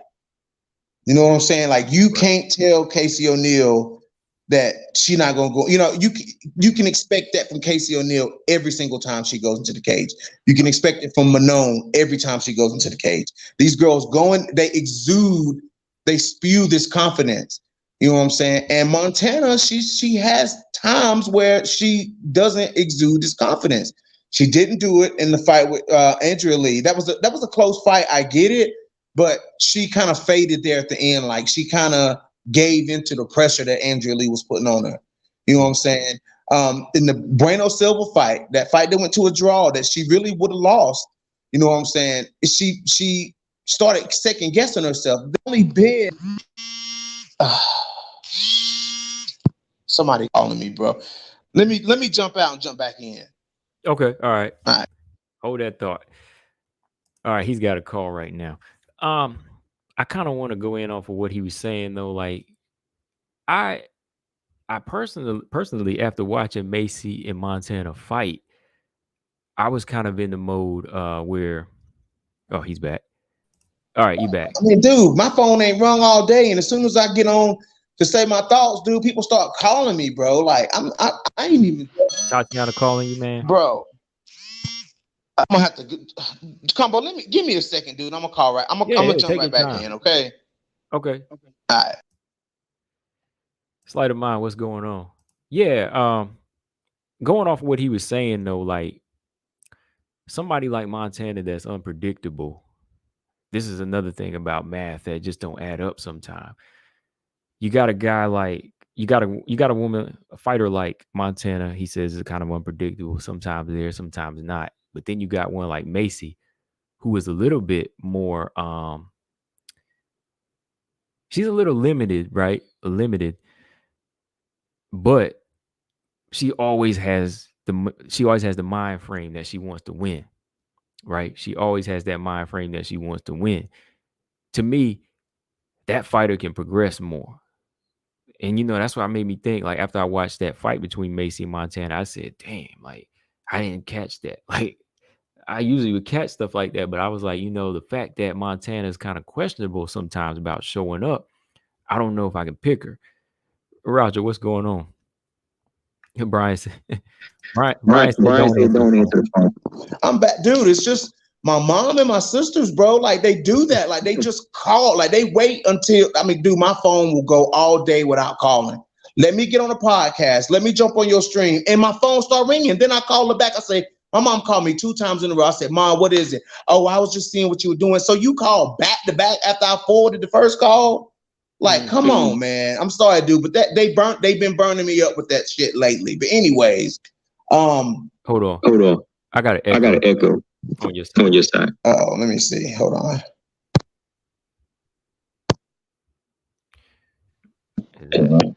What about now? Let me see. Yeah, that's better. Let me read this real quick. Sleight of mind said everyone should hit that like button. It's free. If you don't want to hit it, smash it. If you grant, smash it, elbow it, or something. While you're at it, hit that bell. The heat is coming. Yeah, man. Please do that. Thank you, Sleight of mind. Yes, sir. All right. So okay, what are you saying now?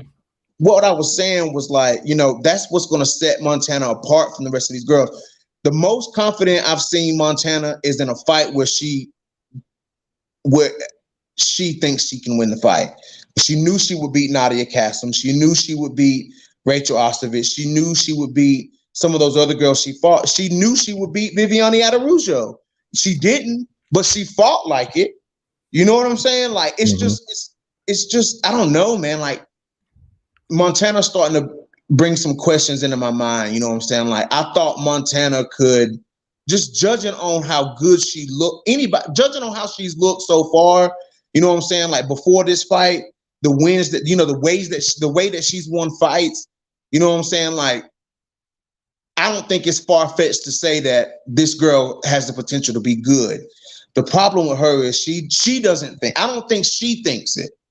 You know what I'm saying? Like, I don't think Montana thinks that she can be as good as I think she can be. And your fans, the people who talking about you, we shouldn't have more confidence in you than yourself. That's a huge problem. That's true. That's You know true. what I'm saying? Like, we shouldn't have more confidence in you than yourself. You know what I'm saying? So, at this point with Montana, dude, like, Montana gonna have to, because right now the question marks are there. Like, people before this fight, people were like, okay, Montana has looked, pretty decent coming, this far. This is a good fight. This is a good test. And she got dominated by Maycee Barber, like 30-27 by Maycee Barber. Didn't win any, really, like maybe one or two exchanges on the ground. Like, she was in a dominant position. You know what I'm saying? So I just think that, for me, I think she needs to go back to the drawing board. Like, Montana needs to switch it up. Like, she needs a team. She needs a new coach. She needs new training partners. Like, she just, I don't think she's navigating it the correct way. You know what I'm saying? I think she's got so much confidence in where she's at, and she's kind of like complacent maybe. But at this point, Montana should be way better than what we saw 2 weeks ago. You know what I'm saying? Like, that's not what we should have saw from Montana De La Rosa. Like, that was an awful showing. Let me But ask you: Do you think she's getting the? Do you get the vibe that she might be not like physically scared of the fighter she's fighting, but do you think she's scared of like getting better or like advancing? Like, some people get kind of nervous, like going to another level. Like, do you think she just for some reason like nervous about that or scared of it? I know she's voiced in the past that her nerves in the cage sometimes get the best of her. Like, she's always says, like, I gotta, my biggest thing is just getting, working on not being scared to get in there. There's a level of fear there for a fighter, of course, but for her, and for her and a lot of other fighters, I think sometimes there's like an elevated level of fear. You know what I'm saying? Like, I feel like Montana didn't want to go into that dark place with Maycee Barber. You got to, when a fighter like Maycee Barber, you got to go, sometimes you got to go into that dark place and you got to bang, you know what I'm saying? Like, because Maycee Barber always trying to go there. You know what I'm saying? Like, you just got to do what you got to do, man, in a fight like with Maycee Barber. And Maycee Barber has turned my light bulb on to somebody who is doing what Montana should be doing, which is elevating, getting better in places where they haven't always been so good. You know what I'm saying? Like, Oh yeah, this should have been, for one, and it was like weird when they got into the clinch. Like, it was like Montana kept turning and giving Maycee her back. Like, it was just so weird. Like, she wasn't fighting for the underhooks. She was letting Maycee get that head control, like that forehead control under the chin, under the neck. Like, she was just standing straight up. Like, I didn't understand. She didn't, like, Combo, a lot of stuff that you said, I saw. Like, I saw the lack of footwork. I saw the lack of fight IQ. Like, I saw a lot of stuff in that fight. You know what I'm saying? Like, and the difference between, I speak a lot about Jillian and Montana. Jillian Robinson, on the other hand, I don't expect to see Jillian Robinson go out in a fight and look like a good striker or look like I don't expect to go into a fight and see great footwork and power and all that stuff, because that's just not Jillian Robinson. She's more of a specialist. Montana, on the other hand, who engages in striking fights, you would think that she would level up her footwork, her fight IQ, You know what I'm saying? Like what she's doing, like her clinch work, you would think that she would level that stuff up, but she didn't. You know what I'm saying? So it's a big disappointment. Now, on the other hand, with McFarlane, you know what I'm saying? I just think the McFarlane's biggest problem is just activity. Like she didn't look bad. She just looked rusty. You Well, know what I'm saying? Like Roger left this comment I just posted here. He said Montana went downhill after she left Stephen Wright. Do you think that's a big part of it too? I think that that may play a part in it, but I think it's more of like who she's training with. Like she's not getting. I don't feel like Montana is being beat up enough. Like I don't feel like anyone's being hard on Montana because she's pretty. You know what I'm saying? Like I don't feel like they are really putting Montana through the ringer and putting her in those situations in sparring and in stuff like that, like situational stuff. I can tell you what won Juliana Pena the fight was working on situational stuff. If you watch the embedded and the lead up to the fight with Amanda Nunes, it Yeah. was visualization. Like she imagined herself, her and her coach imagined standing in the middle of the octagon with Amanda Nunes. You know what I'm saying? And that's exactly what ended up happening in the second round, and she was ready for it. Her training showed, like what the shit her coaches were doing. It showed in the fight. You know what I'm saying? Casey O'Neill taking that time to go to Thailand and train at Tiger Muay Thai, knowing she's a grappler, to go train at Tiger Muay Thai to get that striking right.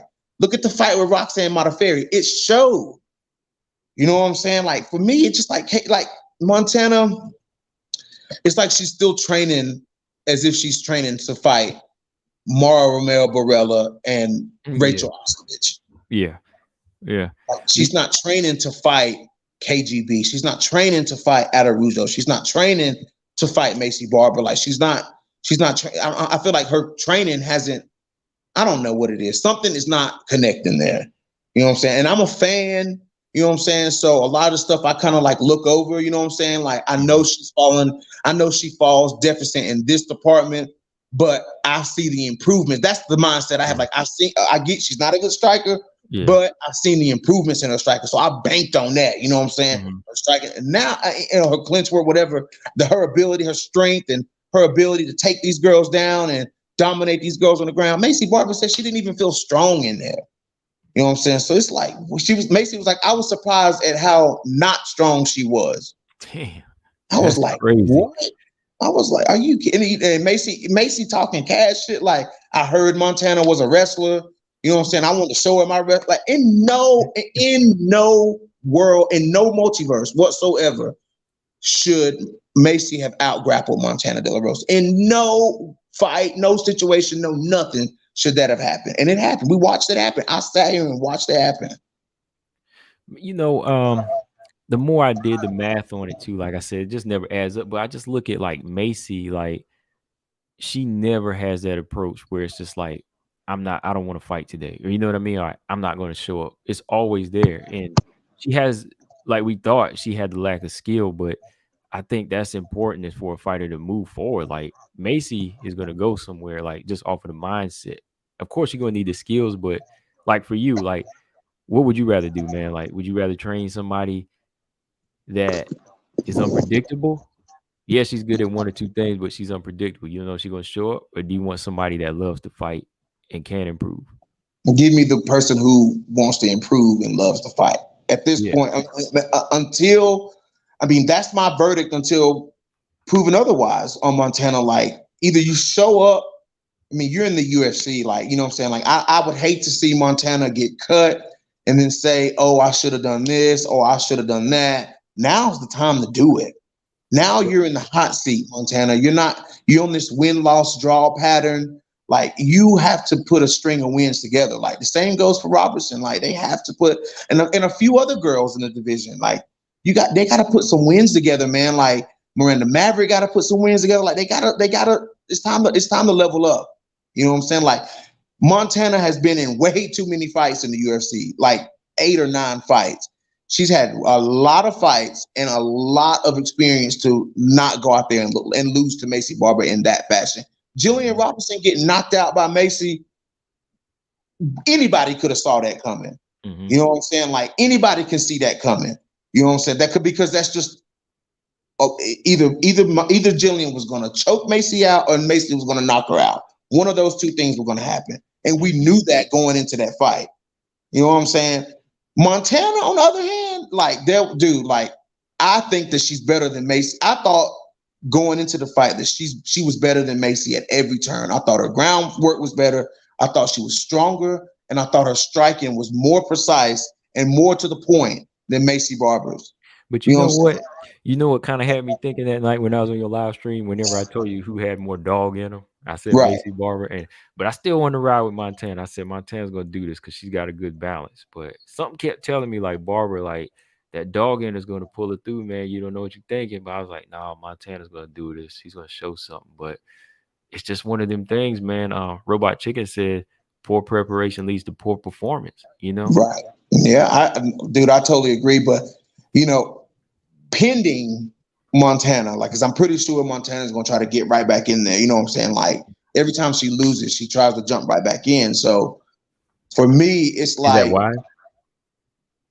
it seems like when she loses, she fights, she turns around quicker. When she wins, she likes to go on vacation and do all this other stuff with her daughter, like, and her family. Like, but when she loses, she's tries to make like a quicker turnaround, like 5 or 6 month turnaround, or really like 4 and 5 month turnaround. So I'm hoping to see her fight at least one more time this year. Like, she needs to get a match in.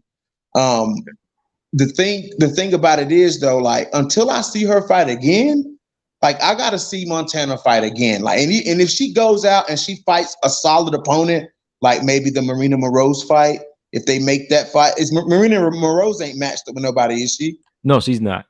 Okay, well, they were supposed to fight and they didn't. So they may end up doing De La Rosa versus Moroz. Now And that, a win over Moroz is a solid yes, win. it is. But now that, if she doesn't get that, I ain't gonna look. I'm not trying to be hard, but got to go. I mean, I no, you're right, bro. Like, I'm not gonna argue with you about that. Like, I'm not gonna argue with you about that. Because You you know what know I'm that's saying? that's Like, last chance. Like my Moreau is, you know, and that's a dangerous fight too. That's still dangerous. Like I think yeah, that's one of the more dangerous unranked fights. And but we can't give her no more easy fights. You know what I mean? Like it can't be no more easy. It's really got to be the test. Like I got Ravioli here asking or saying she could probably do better at Bellator. I mean, what do you think about that now? Is it that? Is it to that point? if she loses, if she gets dominated again, I would raise those questions. Hmm. Like, I would start to raise those questions. But you know, until, there's gonna be some fights happening in the meantime. Like, Melissa Gatto is fighting. Mandy Baum just posted that she had people keep telling me, like, BJ, the verdict, your verdict on Baum is out a little early. You know what I'm saying? But I'm like, I like Mandy Baum. Like, I think if Mandy Baum can show us something, can show me something, like, I can see the potential in Mandy Baum. Like, I'm looking at this point, like, I'm looking to rotate somebody out of my quadruple threat. I ain't gonna say no name because I don't want to speak nothing into existence, but somebody getting rotated out, because on my quadruple threat, I need all killers. You know what I'm saying? And you know what I'm saying? Like, Montana, like my question wasn't even on Montana. My question was on Manon. You know what I'm saying? Like, I feel like an Hmm. idiot. You know what I'm saying? Like, my question was on Manon. Like, Now is you Manon gonna show me that she can go in here and do something? You know what I'm saying? and Oh now well, you see what Montana. I'm talking about. Like that's what I was saying in the beginning, BJ. Like when you just brought up, I didn't want to interrupt you like a few minutes ago when you were talking Right, about like how many fights Montana had. The number of fights she had was enough to gauge her on versus like Manon. Manon came in with 3 wins, consecutive wins, and showed you what she was and what she wanted. Versus Montana still in this 8 or 9 gap here, but it's like okay, you're still losing in between. You got a pattern going here. Like that's still kind of like not showing us that you want it like Manon does. Manon said, "I'm just passing this test and I'm gonna leave the unranked zone behind." But Montana's still kind of in that unranked zone playing these games. You know what I mean? Like right, it's still half-assing it, if you will. But that's why I was telling you from the jump. Like no, Manon's done more already because she's out the box. She said, "None of these games. Let me beat 1 or 2 unranked fighters." And now look where she's at. She's ranked. right. And see, the thing about Montana that, and I heard you say this before when you compare Jillian and Montana, you say that you feel like Jillian has more dog in her than Montana. I'm starting to see it, but I think it's more of like a confidence thing. Like, you know what I'm saying? Like Jillian Robinson went out here and fought JJ Aldrich. This fight took place on the feet for 3 rounds. Mm-hmm. And what did we see? But even though Jillian lost and was outclassed, what did we see from Jillian Robinson though? We saw confidence in Jillian Robinson. She She didn't never look stopped trying. lost. Say that again. She never stops trying.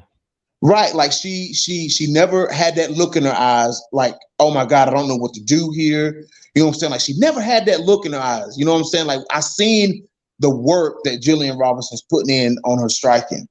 Montana, she ain't, a couple. The last time I saw like work improvements from her was in the Atarujo fight, and that was like what 3 fights ago. Like Mm-hmm. the win over Lipsky, that was a given. Maida Bueno Silva, that was an ugly fight. You know what I'm saying? But I mean, you gotta constantly improve, like constantly improve, man. And right now, like she's not. I wouldn't say she's in limbo with me, but like I'm slowing down a little bit on her because it's like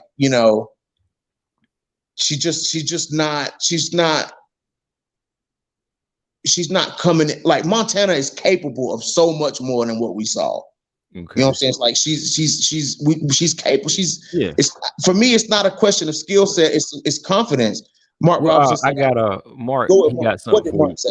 Yeah, Mark Robinson got something for you because he disagrees on that. He said I agree with BJ on the confidence, but not so much on the skills. What's Montana's best skill? If it's wrestling, the problem with that is she doesn't have good shots, and wrestling makes her tired. I feel like if she's not in control of the wrestling, she loses confidence, and maybe there's a gas tank issue there. Is there? You know what I'm saying? Like it could be a gas tank issue. You know what I'm saying? I don't 100% know because I haven't seen Montana in a bad spot wrestling enough to say that it's a gas tank issue. I seen her kind of breathing hard in the Andrea Lee fight. Yeah, that's the fight that was in my head too. Other than this Macy Barber fight, it seems to me like her cardio was better striking with Atarujo. She Mhm. never slowed down. But it seems like when somebody's putting their weight and imposing a will on Montana and stuffing her takedowns, she does slow down a little bit. Yeah, So I don't. Maybe she needs to go up to 135. You know what I'm saying? Because maybe the weight like Myra Montana. Silva. Say what? Myra Buena Silva did. She Right, moved like up. Montana's a big flyweight dude, and sometimes on the scale she looks a little. Now I wouldn't say she looks a little sunken, but she looks a little thin. Like she had to cut that weight. Montana on the scales and Montana in the cage, there's about a 20 to 25 pound difference.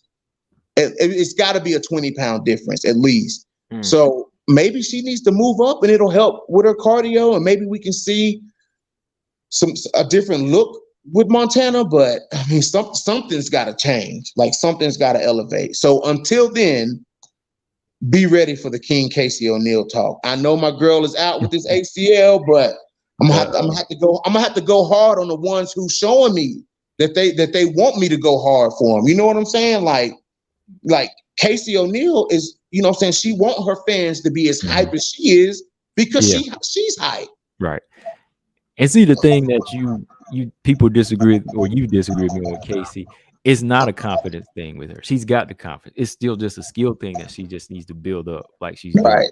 So that's all I'm saying with her too. But like, yeah, she surpassed Montana. That's why I mentioned that a while back. Like I said, I picked Montana. I picked Casey over Montana as like somebody that can get further because again, like she won 3 in a row. She ain't playing, Yeah. and now she beat Roxy, and she's about to go in there. Well, she can't beat Jessica now. That's over. But you know where she's going now. She's out of that realm where Montana is, man. Yeah. But For let me sure. go back to what Roger was saying. Answer this for me, Roger. While you were bringing that up, he was saying that Montana might have hit a plateau because you got family things going on, which I understand, kids and spouses. Like for you, Roger, like what would you recommend? Like somebody that is family oriented, like how do they still compete, man? Because like Valentina, no, she's single. she's doing it. You know that she's doing it, but like We that's see kind of male the thing. fighters do it all the time, though. Yeah, We but like see we what see is we it she see could do? male fighters. We see male fighters and some But you female know that's fighters. different from men. Like, men, we go in the Marines, we go in the service, and they But do even that. for some female fighters, like even some females, like I mean, I'm okay. I'm gonna use one example: Kunitskaya. Yeah, Kunitskaya moved halfway across the world from her son. She had to. yeah, she had to. Yeah, she did. You know what I'm saying? Like I remember. I mean, by the time Yana got her son in the States, dude, she was 5 or 6. She was 4 or 5 fights into the UFC. Hmm. You know what I'm saying? And and then her son finally was able to come into the States. She was able to get him in, and now he's here. You know what I'm saying? But Kunitskaya, she had to do what she had to do. She spent her time at Jackson Wink. She spent her time here. She spent her time there. You know what I'm saying? But you know, Kat Zingano too. She's had to Yeah. go away and take, and focus. You know what I'm saying? Like Montana got to find that balance. Like, what does she really want? You know? Yeah, and I will scratch. I will say, yeah, both men and women have to do it. Because I mean, I know we see men do it a lot because it's majority is men, but I mean, yeah, even when the women do it, they make the sacrifice. So yeah, like it goes back to what people say, like maybe she doesn't need to be training with her husband. Maybe she need to break the comfort zone. Maybe she's got to be in there with total strangers. And that's the only way you're gonna like advance. Because I think being comfortable just doesn't help you. Knowing too many familiar faces because somebody in your camp's gonna be a yes man, or somebody's gonna hold back. They Right, don't want to hurt your feelings. You need right. somebody that's gonna hurt your feelings and say, "Yo, your footwork sucks. Your hands are trash." You need somebody that's gonna tell you that, like, that's And gonna see, push you. that's what Robertson's doing right now. You know what I'm saying? She's going to, she's in, Dean is still her coach, but she said she took a little time to go out and see what kind of things that she could pick up. Yeah. You know what I'm saying? Because you have to, you know what I'm saying? Like you have to. Unless you're with a coach like Trevor Whitman or Dean Tom, I mean, Trevor Whitman or Jason Perillo or Saf Saeed or what's the guy from Canada? What's Rory McDonald's coach? GSP's coach. What's his Um, name? hold on. Rasta Hobby. You know Yeah. what I'm saying? Chris Cyborg's coach. What's his name? Oh, Perillo, striking Yeah, coach. like Yeah. say it again. Jason Perillo. Who's her fiance? That's her coach. Oh, I can't remember his name. I know you're talking about though. I know his face, but I forgot his But, name. but you know who I'm talking about. Yeah. You know Uh what I'm huh. saying? Those guys, like those people, unless you're with those people, man, you're gonna have to find some other looks. Like you're just gonna have to. I Yeah. think she needs to go somewhere where I mean Perillo, I mean, I just keep thinking Perillo keeps coming into my head, you know what I'm saying? Like Jason Perillo, Jason Perillo, Jason Perillo. That's a great place for her to go. You know what I'm saying? Like that's a great place for somebody like Montana to go. She needs to get out of this training with Lauren Murphy and JJ Aldrich, and all of them need to pack up and go somewhere. You know what Hmm. I'm saying? Like training with each other, like they're not elevating. You know what I'm saying? I mean, I get Lauren Murphy fought for the title, but who is Lauren Murphy to be showing JJ Aldrich and Montana something? You know what I'm saying? Like, who is she to be? They need to be somewhere. They need to be training with champions. They need to be training with, you know what I'm saying? Maybe even ATT. You know what I'm saying? Go get some.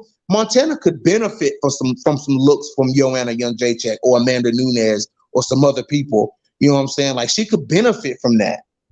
Hmm. So, it just is what it is, bro. Like at this point, like I said, the verdict is in limbo with Montana for me right now.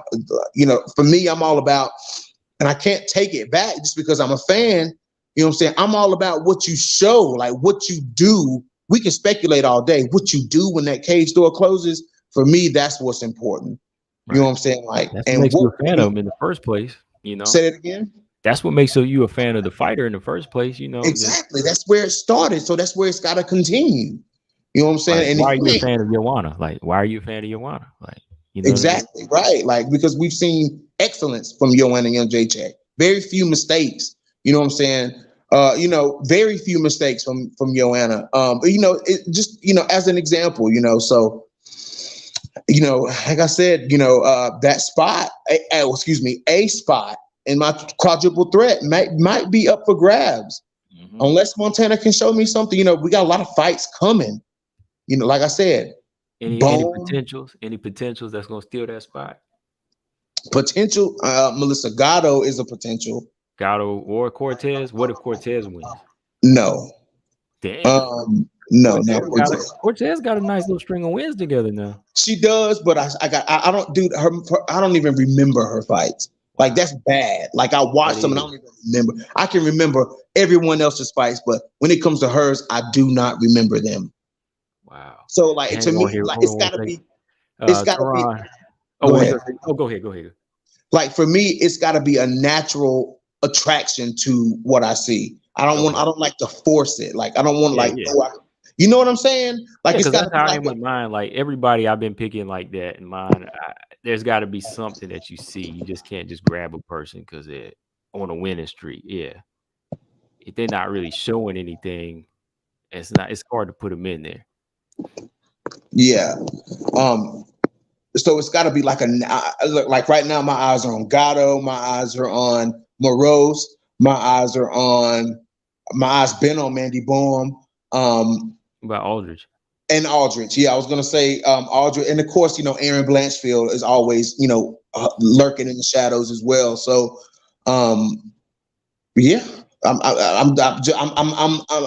hate y'all. I'm telling you, I hate it to my bones to say this, but I like to go with what my gut tells me and what my brain naturally tries to do instead of me trying to fight what I'm naturally trying to do. And I'm naturally looking at other fighters. Mhm. You know what I'm saying? Like I'm naturally like, okay, let me see who else, because it's a big letdown. You know what I'm saying? Like I'm too much of a fan. I get it. Like I'm too much of a fan. Like I get like emotionally invested in fighters. So when they don't show up, it's like a huge letdown. And I'm guilty of being too much of a fan. Like I get it, but when they don't, like Jillian losing to JJ Aldrich, like you didn't see me like take a week off from that because I'm like, okay, hell, she lost, but Jillian Robinson fought her ass off.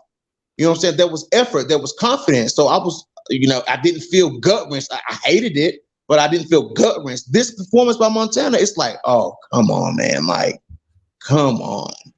Yeah, she Like, was always in the fight. Like Jillian was always in the fight. She just got outclassed. But right, like Montana, I was like, "Where you at?" I was literally asking that, like, "Where you at? Like, where are you? Like, you ain't even like this ain't even the one fight like versus Andrea Lee. You know what I mean? Like, right. I was Like, literally asking that question. Like, this ain't supposed to be happening. So, yeah, I right. can It's see where more of a you at with shot. that one. Like I said, when we just got to see, man. We just got to see what happens. You know what I'm saying? But my question for you, Combo Breaker 99. Oh, hold your question real quick. I Go gotta ahead. call this out. My man Teron Brown, what's going on? We look, I think we almost got him. He said, "Look, what's up, bro? I'm super hyped for that Rose fight. I think she wins." He said, "I'm so hyped for the Rose fight. She's my favorite female fighter." Uh-oh. We got him yet? You, Oh, what? you coming over to you gonna start watching all the women fights now? No, bro. I think that might be like his cousin or something, like who stole his phone or something. Because ain't no way in hell the dude from 2 weeks ago saying he hated women's MMA. There is no way in hell I hear this dude talking about Rose, how he's excited about Rose and she's his favorite female fighter. I mean, Yeah, that's no, I Brian don't Williams know. said. Brian Williams said BJ sound like a new divorcee. Dang. I'm not throwing Montana to the dumps yet. You know what I'm saying? Like I'm not throwing because we see fighters fighters struggle to get where they are sometimes. You know what I'm saying? Like Charles Oliveira, like I mean, got it. I mean, if you want to talk about fairy tale story, Charles Oliveira got his ass whooped all over the octagon all in the 10, 11 years that he's been in the UFC. You know what I'm Yeah. saying? Like he's lost, he's been knocked out, like it is what it is. But He and always now look wanted to at be there though. yeah, and I can't argue with that. You know what I'm saying? I can't argue with that. But What's going on with Todd Johnson? It's nice to see you too, man. Hear from you. I mean, Teron said it's really me, BJ. He said I'm female. MMA is starting to grow on me. Wait a minute. when you Oh, kept female saying MMA is starting to grow on you. I got you. Okay. you kept tuning in. So I mean, I mean, here you are subscribed to my channel and Combo's channel. Yeah. I mean, so you Yeah, must have took some liking to you. yeah, I think BJ has good taste in life with certain things. I don't think he would try to push something on you that sucks. You know what I mean? And I wouldn't either. Yeah. What was the Right. question you had for me, BJ? I want to let me cut you off on that. You had a Oh question no, for me. you good. You good. What approach does Rose Namajunas take in this fight with Carla? Ooh, good question. The approach she takes. Mm, I think she's going to take a cautious approach. Of course, the first couple rounds, she's definitely not going to. We can just scratch out what she did 8 years ago. She's not going to be that fighter. I think Rose is going to take this more of a lateral movement approach, and try to get her long, long jab working, long straight strikes working, the kicks. I You think know, it'll be a stalemate the first you two think so? rounds First two because rounds. Carla, if you don't pressure Carla, Carla sometimes won't pressure you either. That's I've true. seen, Yeah, I've she looks seen, for openings. right, like I've seen Carla in certain fights. I can't remember if it might have been the Marina Rodriguez fight. Um, but there was always a lot of space between the two. Like Carla always created a lot of space and when you see Carla create that space, you know she gonna shoot. Yeah, You know what I'm saying? So, the thing about Carla, they're like, yeah, like if Rose don't come out pressuring Carla, Carla sometimes won't pressure you back. So hmm, I feel like, sometimes I feel like in this fight, in the back of Rose's head, that loss is still there. I don't care how much she say it ain't there. Oh, it's 7 years ago. That loss is still there. And Carla's abilities to get this fight to the ground and dominate it are even better than they were. I get everybody's talking about Rose is better, but Carla is also better. You know what I'm saying? Carla's also better at doing what she does. You know what I'm saying? So I think it'll be a stalemate like the first couple of rounds because I feel like if they never fought before, it wouldn't be. But them have been in the cage together before, they're aware of what each other can do, and then going 7 years between the rematch, they've seen what each other can do. So I feel like it'll be like the filling out process will be a long process in this fight. mm. What do you think? Do you think Carla's going to take the type of approach more like? I know she's not Andrade, but do you see her taking more of a pressure type of approach, or making that mistake of trying to strike from a distance, or getting just getting drawn into a striking match with her? Drawn to the striking match with Rose. Yeah, do you think like Rose can make her do that when she starts shutting down some of her takedown attempts, or do you think Carla's gonna go all out and be more on the inside, trying to do like some of the things Andrade did? The thing about Carla though, dude, is that her striking has improved so much. Like I don't know, dude. Like her striking and her kill switch has turned up a little bit, dude. Because the way she got Jianan out of there, dude, like I was expecting a 3 round dominant fight with Carla riding her back and just ground and pounding and just wearing Yan Jianan down. I did not expect Carla to attack Yan Jianan the way she did. You know what I'm saying? And I don't think that Rose can draw Carla into a striking war. I don't think she can. Like I just don't think that. I mean, dude, Carla is just so experienced and so like her fight IQ is good. You know what I'm saying? Like her fight IQ really is good. Like we've only seen. I mean, how many times have we seen bad fight IQ from Carla Esparza? The Joanna fight, the other fights. Tatiana Suarez, she didn't even have a chance to breathe in that fight. You know what Mm. I'm saying? Like she didn't even have a chance to breathe. Would you Tatiana was on it. There was nothing physically that she could do in that fight.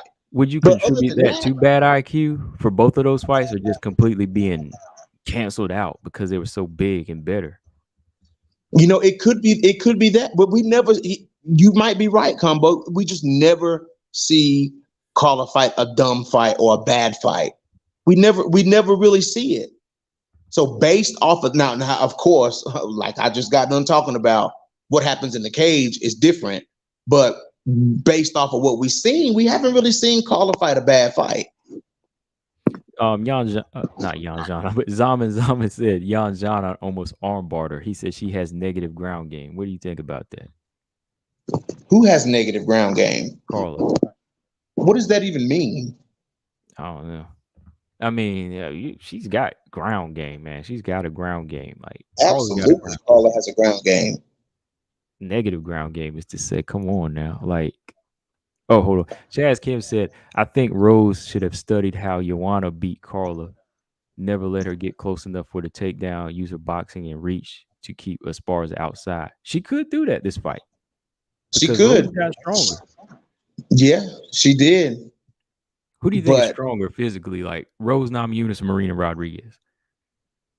Rose Namajunas, Yeah, I agree. because Yeah. Carla Uh, manhandled. yeah. She manhandled Marina, dude. Yeah. That's a big part of like Marina hits hard, but like you can take her down. Like you can just like lean on her and you just bring it to the ground, like just with ease. Like, but Unless Rose your name is actually got Mackenzie. Unless your name is Mackenzie Dern. oh. Like your name is Mackenzie Durham. Mackenzie Durham, oh boy. Yeah. Gabrielle said, what do you think of who do you think Molly McCann is fighting in London? Probably Maverick. I know Maverick wanted that fight. Yeah, I It saw. should I be. saw you. I saw you comment on that. Oh yeah. I had to tag her in there. It's got to be. I think Miranda won that fight.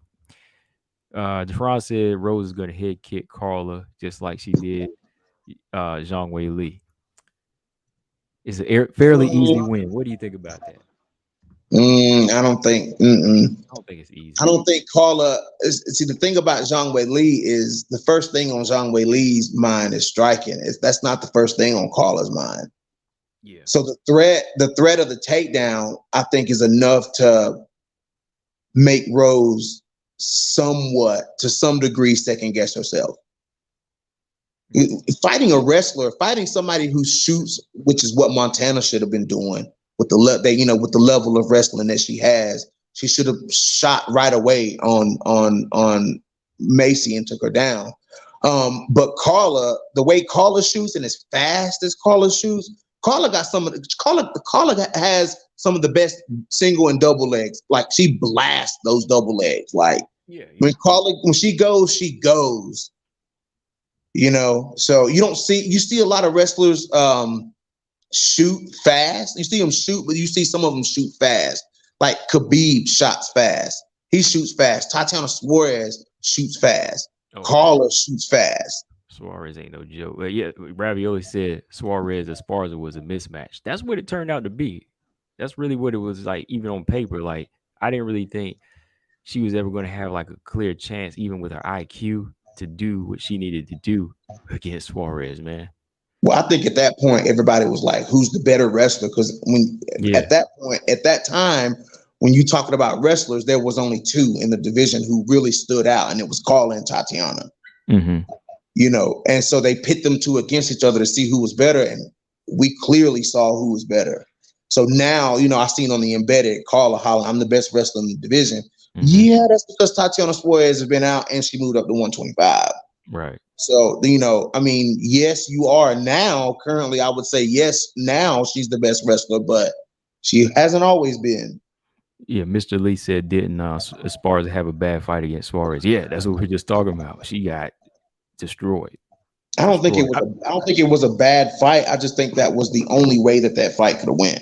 Yeah, There it was wasn't a only bad fight. one. Yeah. Mm. Tehran again. All right, Tehran. Look, I see you looking now. He said, "Is Rosa Carr the only female fight on the Nope. card?" Not at We have all. a Go banger. ahead and fill it in. Go ahead and tell them who's on the card, BJ. Oh, dude. Well, of course, Melissa Gatto and whatever the girl who plays Tracy with. Cortez. Yeah, she plays with Brian Ortega's cannolis.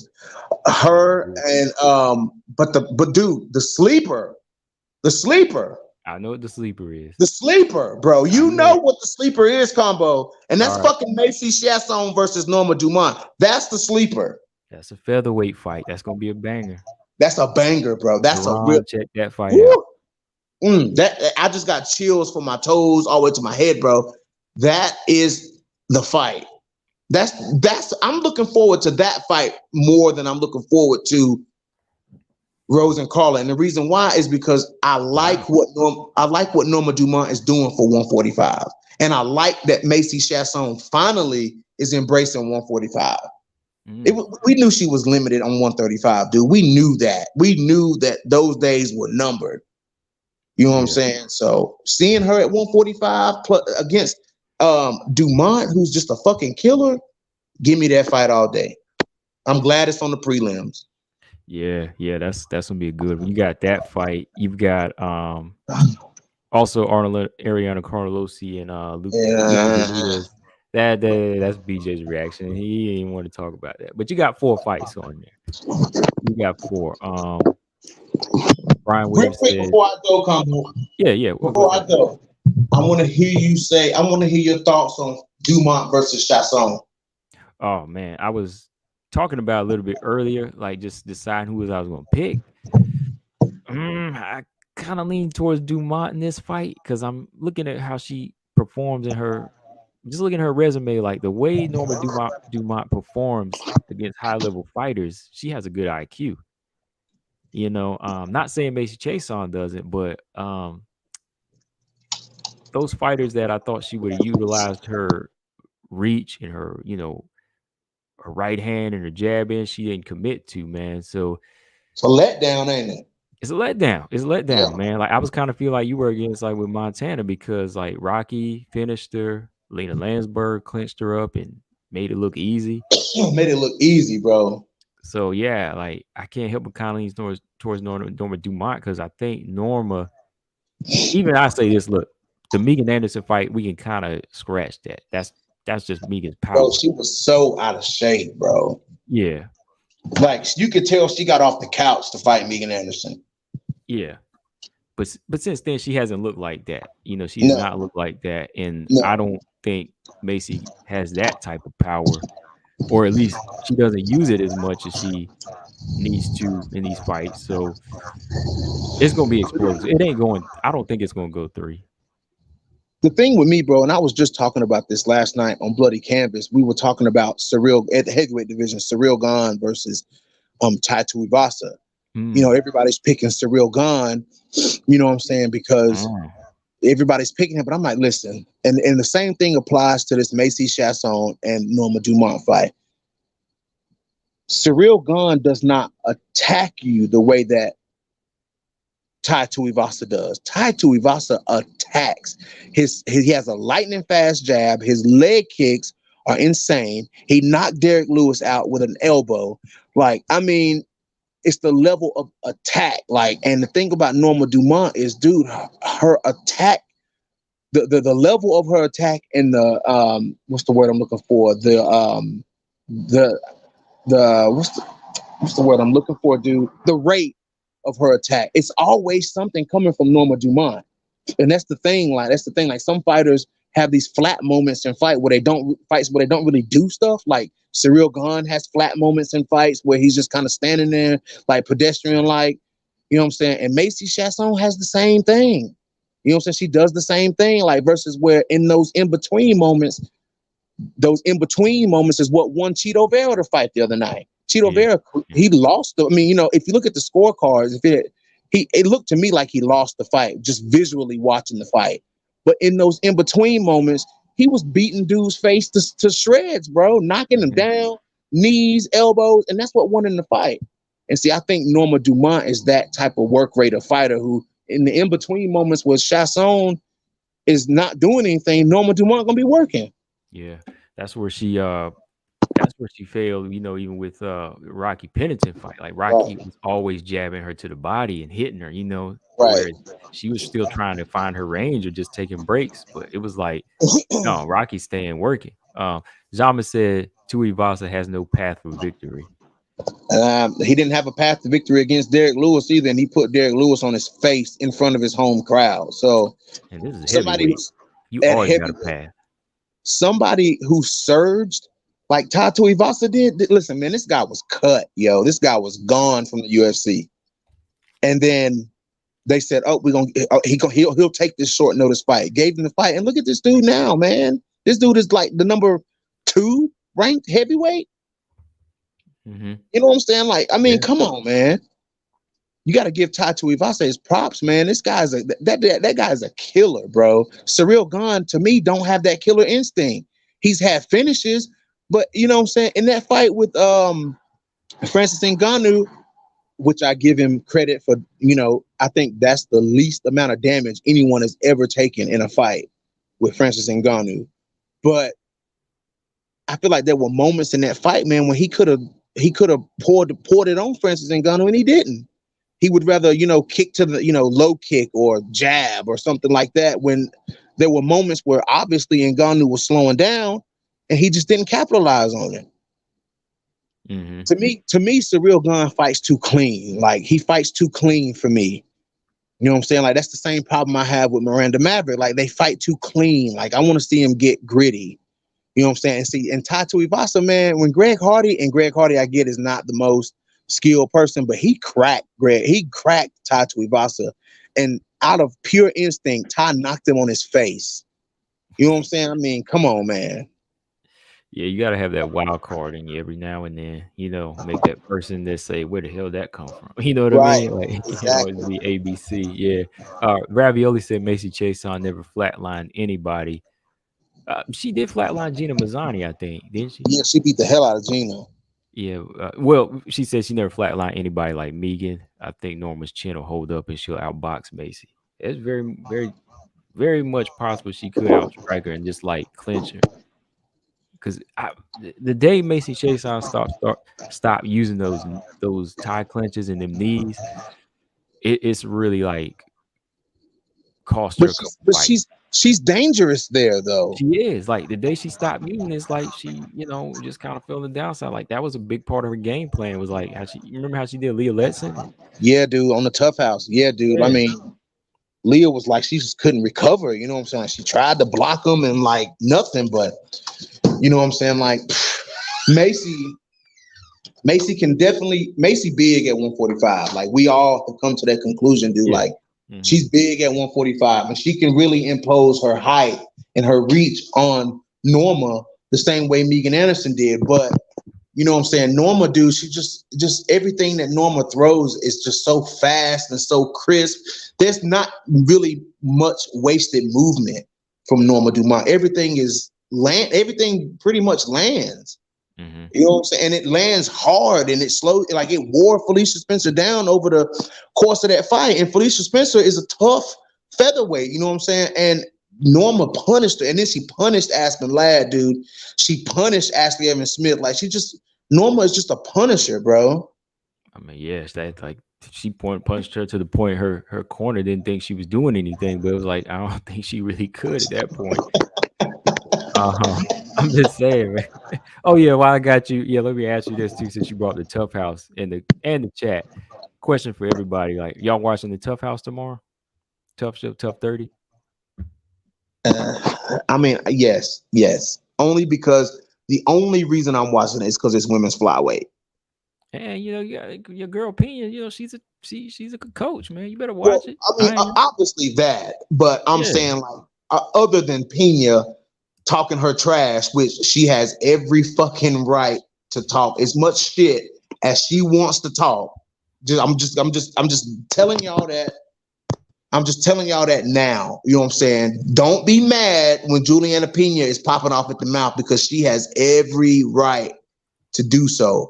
But I just want to see what kind of, listen, these girls that are dropping the ball at 125, yeah, they better fucking they bet because based off the last Tough House at 125, a lot of those girls had their chance in the UFC. Only a few of them are left. You know what I'm mhm, saying? So these girls that are dropping the ball, they better fucking tune it up, because this is a whole slew of new girls are coming. You know what I'm saying? And you better fucking believe that, fighters like Montana, fighters like Lipsky, Jillian Robertson, 9 times out of 10, they're gonna have to fight somebody in that Tough House, given where they're standing right now. yeah, yep. You know what I'm saying? So, they better fucking tune it up. Mandy Baum better tune it up. You know what I'm saying? What's her name? The girl that just got beat by Morose. Oh, the one that got Agapova. Alcapova better tune it up. Like they better tune it the fuck up, bro, Yeah, they got because they got to, because this new wave coming, and from the looks of it, they hungry, bro. Like they ready. You know what I'm saying? So some of these girls, they go into tough just to go through the motions, really, just to get their shot in the UFC. You know what I'm saying? So I mean, they better be ready. That's all I got to say about that. All right. I see Nunez is there. I think Nina's there too as well. Who? I think Nina Ansaroff is there helping Nunez out. I Oh kind my of want to god. see just Nunez up in there because I want to see the trash talk between Pena and Nunez. I hope she's not getting a hand from Nina with the instigating and everything. You know how like uh back in the day when Misha Tate and her boyfriend were there and Ronda Rousey. I just want to see them go back and forth. Like I don't want to see anybody else Like chime in. I want to see Juliana Pena say, "You said you were going to beat me before, and I beat you on the feet." Like I want to hear her Oh say, man. because Pena, dude. Pena is gonna say whatever the fuck she want to say, dude, and she gonna rub that shit in Amanda Nunes' face. Amanda Nunes, if she ain't really that good at talking trash anyway, what can she say to Juliana Pena? Like seriously, what can she say to Pena? It's going to just come to shoving. I think it might come to a shoving match on that one. When she bring up that, either that or just somebody going to step in and try to break it up. There might be some forced shove moments, physical moments, but I don't know if they're going to go all out, because like you said, with Nunes not really speaking English and not knowing how to come back with quick things, it's probably not going to hurt as much. It's not going to dig deep even on Pena's side. So Pena going to say what she want to say. And I think the trash talk is going to be a little bit more one-sided.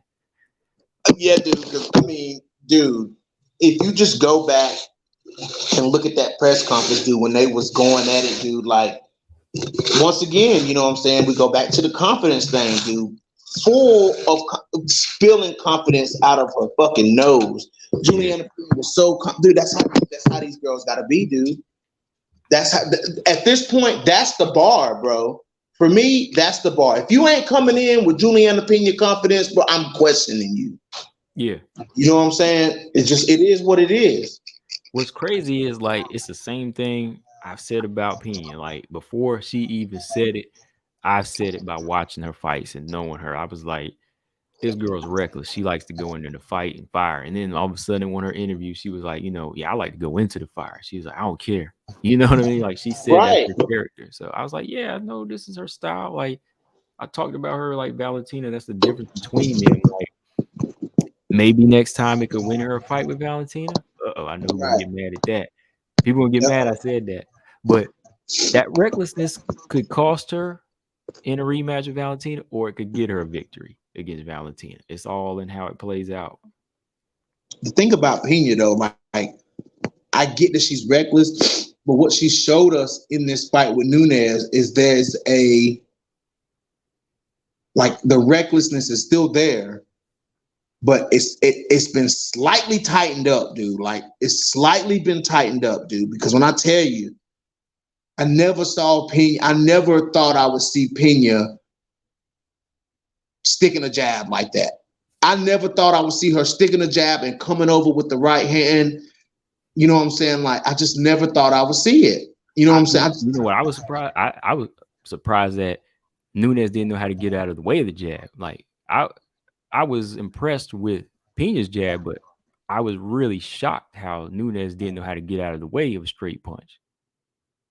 That's really Yeah, given the fight with Shevchenko, they barely hit each other like that, especially in that second fight, Nunes versus Shevchenko, they barely even hit each other. You know what I'm saying? So the fact that she was, dude, I don't think it was a skill set thing. I think that she got rocked. She got rocked. Juliana Pena came over the top with an elbow, dude. And even Amanda said it. She was like, I got hit and I didn't know what was going on. talking about that elbow where she landed the second round, that one elbow that hurt her. Second round. She jabbed and came over the top with an elbow, and Amanda Nunes was stepping in the punch, and it landed, bro. Now, if you watching the fight when it happens, the commentators called it, oh, nice right hand by Pena. I watched, man, I slowed that moment down and watched it in slow motion, dude. That was not a right hand. That was an elbow. And it cracked Amanda Nunes square to the face. And she was, I'm guessing pretty much that's what she was talking about. You know what I'm saying? Because the only other like fight changing shots that Pena landed was when Nunes started backpedaling, and then Pena rattled off like 2 or 3 good ones, and then she clinched her up. You know what I'm saying? But when they were standing at range looking at each other, bro, the first significant shot that Pena landed was that fucking elbow, and it fucking landed flush. So maybe she was rocked, bro. Yeah, I think she was. Like, there was some moments in there where you could see in Nunes's eyes, like she didn't expect to be hit back like that. Her eyes was like saying, "I still got to fight," but at the same time, it was saying like, "This girl's actually hurting me." Like, you could see it in Nunes's eyes that the shots he was taking were hurting, but she was kind of fighting off instinct, until that point where it went down. Which is why I was like, why is she not switching gears here? Why is she trading? Like, why is she standing in front of this jab and right hand? So there was something that Pena knew about from day one that I think she was just ready to she was ready to put it in motion, man. And But man, maybe she was right, dude. Maybe she was right. Like, she might have been right. She might have you been. I'm gotta not saying she was 100%, but she might have been. you gotta get in with Nunes. You gotta get in there. You gotta go to that dark place with Amanda Nunes. You can't play that say unless you to the level of Shevchenko, which Pena is not that level of striker. I would put them on the same level, but in different ways because their skill sets are different. But she couldn't go in there and do. Only Shevchenko can go in there and do what Shevchenko did against Nunes. If Pena would have tried to play that game, she'd have been in trouble, I think, because she was taking some shots in there, and over time, an accumulation of those strikes. But I've never really seen Pena rock. Like she went down when she fought Jermaine, but she never looked rocked. Like I've never seen Pena rocked.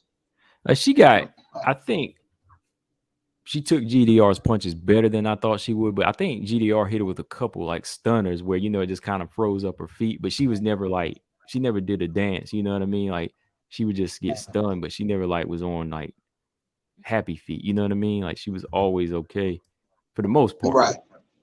I think the trash talk is going to be real interesting. I think that another element to it. I know everybody hates Miesha Tate right now, but Miesha may be there to help Pena because they're friends. Misha's been there before, coaching. So, you may see that there, you know what I'm saying? Nunes had something to say about Miesha, saying she wanted to fight her again. But I think that it's going to be very entertaining this season. Apart from the fights, even if the fights are not that entertaining, bro, just Pena, knowing that it's Team Pena versus Team Nunes is enough to have my attention, and probably 99% of everybody else's attention. 99% of people don't even care who's fighting. It could be midgets fighting. It's Pena versus Nunes. Yeah, and you got Kamar Usman's brother. He's there. Oh yeah, that's right. That's right. He is there. So everybody's been chatting about that too. What's the other guy's name? I keep forgetting his name. He's like 40 something. He's the oldest guy there. He was in Tough One, and he's back. Really? Yeah, he's back from Tough One. I keep forgetting his name because I looked at it on the show and they said, yeah, that's him. And he shaved his head. He used to have hair like on the old show. I can't remember his name right now, but yeah, when you see it tomorrow, you'll be like, wow, he came back 20 something shows later, man. What time does it start tomorrow? It's on ESPN, right? ESPN Plus. Let me check. Hold on, let me pull it up. Hang on. Ulysses said Combo don't want to hear, but if Miesha Tate beats Murphy, she'll get a title shot next. You right. I don't want to hear that. I mean, let's go, Cupcake. She ain't get. Let's go, Cupcake. No, You ain't gonna hear me ever question Miesha Tate whether or not Miesha gonna be ready to fight when it's time to go into a fight. You'll never hear me question Miesha because Miesha has never shown that she wasn't ready for a fight. Every fight that Miesha goes into she's ready to go. we've never really seen like a lackluster performance from Misha. Like you gotta get Misha out of there, or you gotta outclass Misha over 3 rounds or 5 rounds or whatever. So for you'll never hear me question Misha Tate. And I think now, if you want to talk about dog combo, she's got way more dog than Lauren Murphy. Way more dog. And Misha still got that dog. I would say, well, I think Murphy has dog against the lower level opponent. Well, not lower level opponents, but like anybody besides Valentina. I think her dog just wasn't. Valentina tamed her dog. Let's put it that way. But I think she might have the right amount of dog and skill for Misha Tate.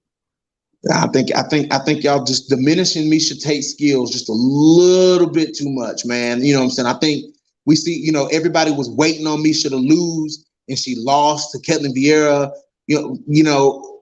But that doesn't. I don't think that takes away anything from Misha. You know what I'm saying? I don't think that takes away who Misha Tate is. Misha to me, is an improved version of herself. Her wrestling is always good. You know what I'm saying? But her striking back then was not that good, but it carried Misha Tate. It was good enough. Now, much better striking for me. Misha Tate is never going to be Katlyn Chookagian. Let's just clear that out the way.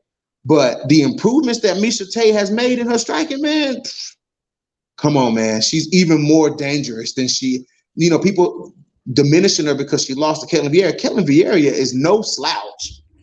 Caitlin was on live the other night, and when I was on live and I asked her a question, I asked her who did she got, Lauren or Misha Tate. She said she's not sure, but she's kind of leaning towards Lauren Murphy. Not sure though. She said it could be close though, but she was kind of leaning towards Murphy. And see people in the comments saying Misha got beat down by Ketlin Vieira. No, she didn't. George Page, no, she did not get beat down. That was a fight.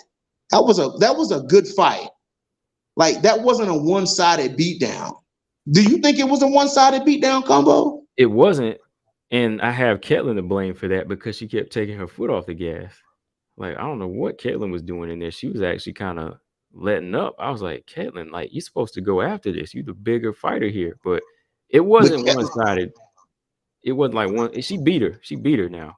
I thought she won. I thought she beat her, but she kept it from being like a total beatdown because she wouldn't pull it. She was doing like Alexa Grasso. But Ketlin never puts her foot on the gas, though. Yeah, I mean, she had that fight. Being a beating. She had that fight with Joanna won. She had that fight with Joanna. Joanna had one outburst at the last 25 seconds of that fight, and it won her the fight. That's just how much that Ketlin Vieira didn't do. You know what I'm saying? Like, she had Joanna beat, bro. And Joanna showed up at the end, reversed the position, and landed some devastating ground and pound and won the fight. You know what I'm saying? The fight with, she won the fight with Kat Zingano, but it was a split decision, and I was like mad as fuck at that fight. You know what I'm saying? Like, come on, man. Like, are you guys serious? Like, you gonna give Ketlin Vieira that fight? You know what I'm saying? But I don't know, man. Like, Ketlin, to me, she just never steps on the gas. Like, she's big, she's strong, she's powerful, but she never steps on the gas. So, yeah, she didn't step on it in that fight. Like, she didn't go in for the kill. She could have, but I thought she did win the fight, though. I thought Ketlin did. Yeah, she won the fight. Now, she won the fight. I'm riding Misha Tate all the way at 125. Like, I mean, but I can't ride her until I see her fight. I gotta see this Lauren Murphy fight. When is that fight? That is in July. Okay. Okay. I got to see that. Kagan fights next week, next Saturday. If Caitlin goes in there and beats Ebos, she might have to fight Manon or somebody like that next. But I think I put Chookagian over Misha Tate. You know I must say that. Yeah. Oh, well, at 125, yeah, because she's proven. Yeah. Yeah. I think you got to take that spot from Katlyn Chookagian. You can't just go in there and play around. You got to take that spot from Chookagian. I asked her if she would fight at 135 again. She said she would. I think she'll be a little undersized at 135, though. I don't know about undersized. Maybe not enough power. But hell, she ain't got enough power for 125. That's what I'm saying. Like, it'll really be like or evident. yeah, it'll really be evident that she don't have it, like, because she's got the height and size, like she's 5'9", and she's you seen Ketlin whenever she's not like making 125. Yeah, yeah. She get a She little blows thick. up. Yeah, She blowed up. She blow up like Patty the Batty. I don't think like that. I wouldn't say no. He's Bro, like you seen that picture? You seen that picture of Chukagian, bro? yeah, but she was like thick, like a nice thick, not like the doed up. Like he's doed up. He like face and everything just is like round. He gets round. She doesn't get round. Bro, she fucking dude. Patty walks around at 200 pounds, bro. Yeah, that's what I'm saying. Yeah, Two like that's hundred pounds. So that means when his fight camp starts, he has to shed 45 pounds. Like he has to diet down and then cut weight. He has to get rid of 45 pounds. That's a yeah, lot of weight, bro. that is dangerous on his body, Yeah, man. that's a lot of weight. He just, but he doesn't have bad weight cuts though. That's the thing about him. Like when he's off, when Patty is off, he's off. Hmm. But when he's working, they say his diet is strict. His workout regimen is strict, and the weight comes off of him Mm. and whatnot. But dude, that's a lot. That's a big swing, dude. Like that's a big swing. Like some middleweights walk around at 200 pounds, and they only cut down to 185. Like, Oh yeah. mm, Hold on. Tehran said have Holly Holm and Amanda Nunes ever fought? Oh yeah. Holly Holm. yeah, I mean Holly Nunes knocked KO. her ass. I mean, Amanda knocked her ass out with a head kick. Yeah. See, that's what I'm saying. You see what Tehran, you missing out. You got to go back and watch that. Tehran, you go back and watch that. You're gonna be like, I love this sport. I Dude, mean, if you're gonna watch a fight, if you're gonna watch a fight, Teron, go watch Cyborg versus Holly. oh yeah. Dude, what a fight. Dude, I was watching that fight at work and I was hyped the other day. I was like, damn, this was a fight. Like, if you want to see, nah, dude, I'm about to get off here, bro, because I'm about to go on a tangent. But, I'll after that fight with Cyborg, I'll never question Holly's dog. Ever. No, I never have. No. Yo, Holly got dog, bro. So I'll never question Holly Holm's dog after that Cyborg fight because she lost, but she had to dig deep, bro. Like Holly had to dig deep. And Mm. she got mad in the fifth round. Holly was mad as hell in that fifth round. She started fucking piecing Cyborg up in that fifth round, and I loved every minute of it. I might have to watch that fight tonight, man. I Dude, gotta go back and watch it. that fifth round again. I give the fifth round to Holly, dude, because Holly just, dude, that straight left to Holly's, dude, it was money in that fifth round. But Mm. Holly just to me don't have the power. You know what I'm saying? Like she's got the technique, she just don't. She got the grit and the tenacity. She just don't have that type of power to put somebody like Cyborg down. You know what I'm saying? But dude, I loved it. Every minute of that fifth round, I was like, let's go, Holly, like for real. But anyways, I'm getting off it, combo. I got shit to do. Okay, well, make sure y'all subscribe to BJ's channel, No Filter MMA. We go over there and do the same thing. He just you know, I had to go lick my wounds, bro. I had to go yeah, lick my wounds. yeah, Seeing he just seeing Montana, seeing Montana and Alima lose in the same night, I was like, what is going on? Like, are you I've never had two losses in one night. Like usually one of my if Bellator, if somebody in Bellator and somebody in UFC that's my picks are fighting in the same night, at least one of them wins. But Mhm. dude, see them both lose, you know.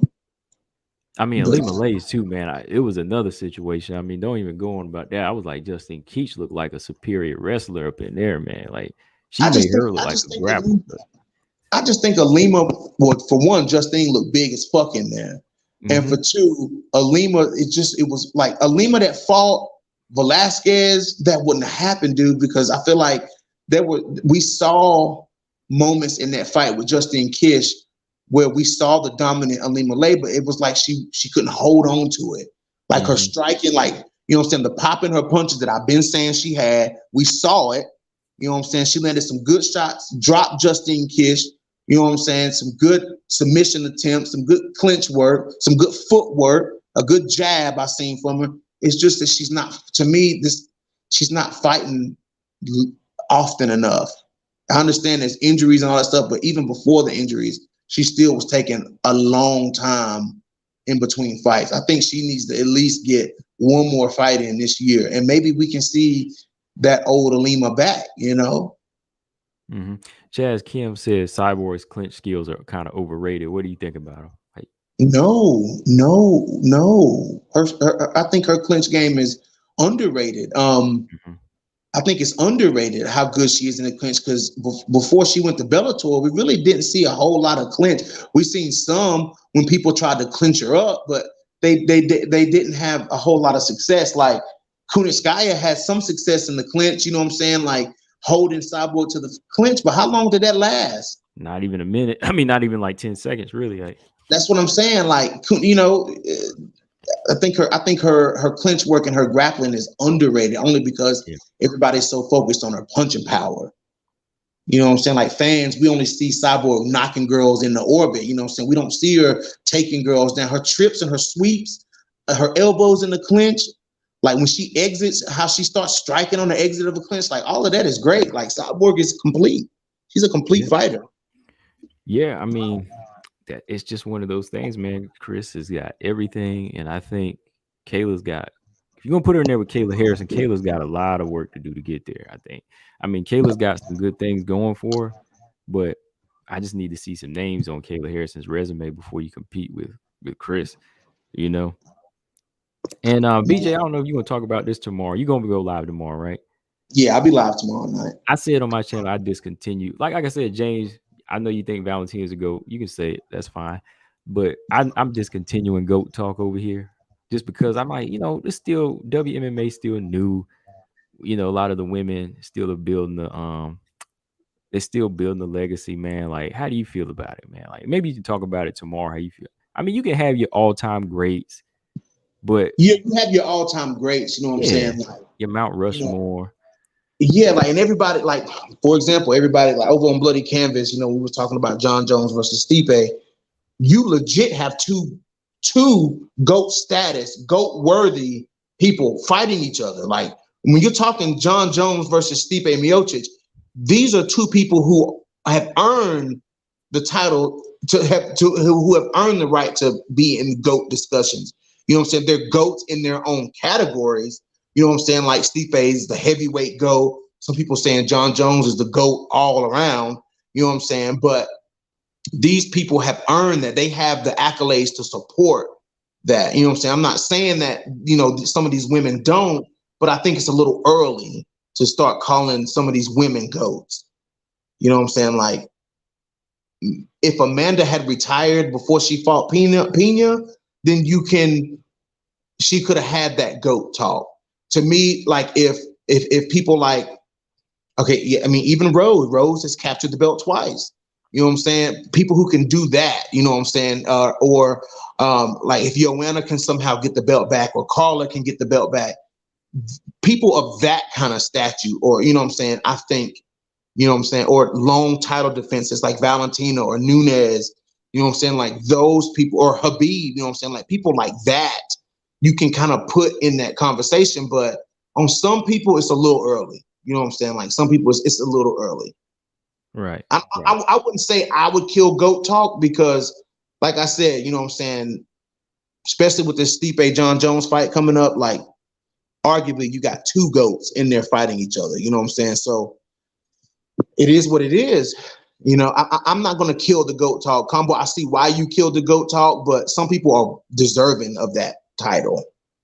Yeah, I mean, eventually, I think even like for some fighters, I think they want to continue their legacy before they get put into this whole thing. They want to finish the book they putting together first, and then they'll be good. But like, I Right. think that's just for me. Like I said, everybody else they can still talk. Like I said, James he thinks Valentina is so. I mean, you can't really go wrong with what Valentina does. But I'm just saying, like somebody else might come along in a few years and wipe that out. We never know. So I'm gonna just kind of hang out and look from the side. I mean, I got my fighters I consider like the best, so they have to kind of share it. That's how I see it. I think there's Teron says multiple. Ronda Rousey a goat in his book. You know what I mean? So I, everybody has their thing. I think the GOAT term is very situational. Yeah. You know what I'm saying? It's subjective. Like it's very situational. It depends. It. Go, you can reach goat. I think goat status needs to stop being like a singular term. You know what I'm saying? Like you can reach goat status. You know, how many act like Chris Cyborg? I think Chris Cyborg. To be honest, I was thinking the other day. Chris Cyborg is all about. She's a prize fighter at this point. You know what I'm saying? She all about titles. Right. We may even see Chris Cyborg go to PFL. She ain't You know done what I'm that. saying? And if she can grab that PFL belt, That'd be her. she's you know That'd be her she's fifth goat belt. status. That would Say be that her. again. That would be her fifth belt in a In fifth her fifth organization. promotion. Exactly, combo. That's what I'm saying. That'll be her fifth belt in her fifth promotion. She has nowhere to go. She can if she can go and capture the PFL belt, I'm sure she's talked about it. If she can go do that, she can retire off and go down in the MMA, women's MMA Hall of Fame. You know what I'm Hmm. saying? So I mean, she's already done enough to be in the Hall of Fame. So, so if she can go to PFL and do that, then nobody can ever say they done that because nobody is even close to doing that. You have some people who have two titles in two different promotions, like Misha and Ronda. You know what I'm saying? They got that Strike Force gold. You know what I'm saying? Then now they've had the UFC gold, but I mean, Invicta, Bellator, UFC, Strike Force, like, come on, man. Possibly PFL, like that's wild. Hey, George said if she does go over to PFL, Kayla's running for the hills, man. Oh, then Kayla will all of a sudden be interested in Bellator or interested in the UFC. Dude, Wow. Kayla Harrison ain't fool. Dude, Kayla Harrison ain't fooling nobody. She damn sure ain't fooling me. Mm. Yeah, I mean, look, she like I said, she a good fighter, but like when people, no man, like Cyborg just been in it too long for me to just say somebody can come along and just destroy her like that. Chris been in it way too long, man. Man, Way too I, much. anybody in the comment section know the time? Like it says ESPN Plus. I'm assuming 9 o'clock, maybe like 9 or 10. Doesn't they don't list their time up here for this Maybe Ultimate Fighter? maybe Google, maybe like a Google result can help you figure that out. I'm gonna have to go look after I get off here for sure. All right. Well, I don't want to keep you, but yeah, you said like yeah, if you get on tomorrow, we'll be over there messing up Yes, your sir. chat. Yes, sir. Let's go. Let's do it. And yeah, man. Make sure y'all follow my man BJ No Filter MMA. Subscribe his YouTube channel. Like I said, that's one of the best, passionate channels to listen to. No toxic talk, as they like to say over there. It's just No, conversation. just Okay. conversation. That's it. That's it. I'm gonna be looking for Dean Thomas, guys. If you hadn't caught it already, go back and catch that Curtis Blades interview. But Dean, I hit Dean up the other day, and he's like, "Yeah, man, I'm gonna talk to Dean about his, Dean done leveled up. He on the comment, he's commentating. Yeah. He's got some things going on. So I'm gonna just catch up with Dean, find out what's he gonna do with Robertson going forward, other things like that. So be looking forward for that to come in the next couple of weeks.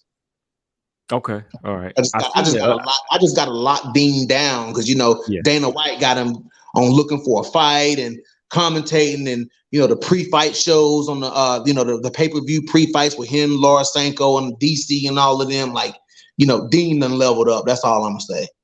Yeah, he did. Yeah, he be right up in there, man, breaking them Right down, up in man. there, All black right. ass. All right.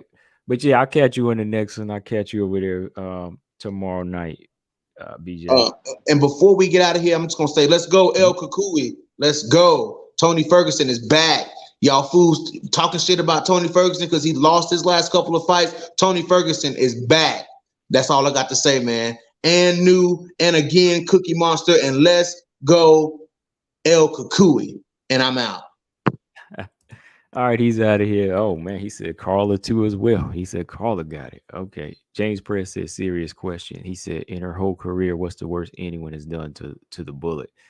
Never really been in a bad situation. She's lost fights, but everybody loses, but she's never been dominated. She's never been like beat down, lost consecutive rounds. I mean, even the Nunez fights were close. So no, man, like he's never really had anything that bad happen to her. George. Yeah. I'm gonna watch that fight, George. Julia Budd and Jenna Fabian. Yeah, I'm gonna definitely watch that. If Julia Budd wins, they're gonna make it happen. Julia Budd and Kayla Harrison. So we'll see. And I want to still uh hold on. There you go. Yeah, I know Julia Budd's gonna be fighting 155, so we'll see how she looked too. But yeah, I saw your comment too, George. Chantel Coates. Yeah, Chantel Coates is in the tough house. Who else? Definitely want to see what she can do in there. Chantel Coates. You got Helen Peralta in there. What is her name? Brogan Sanchez. Is she still on the list? Yeah, okay. And with these heavyweight fights, you can get some nice little knockouts in the tough house this season. Was it 12 weeks or is it 6? It's 6 weeks, right? But yeah, I'm gonna definitely tune into it. Um, I don't know, man. I might have to go with Oliveira. Yeah, Oliveira is tricky. He's slick. Dude's like an anaconda on the ground, man.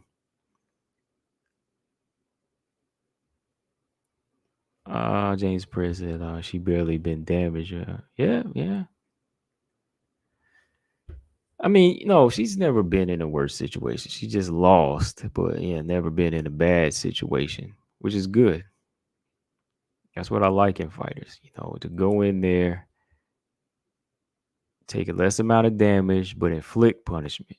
Deal out damage, but don't deal out damage, but don't take damage. Right? That's how it should be. That's how all my favorite fighters fight, though. Mark Robinson said, like we talked about, there should be a defensive fighter of the year. Valentina probably deserved to win it past 3 years. Yeah, I mean, for real, like out of every single year and active year she's fought, she would have won it 3 times, 4 times in a row, possibly.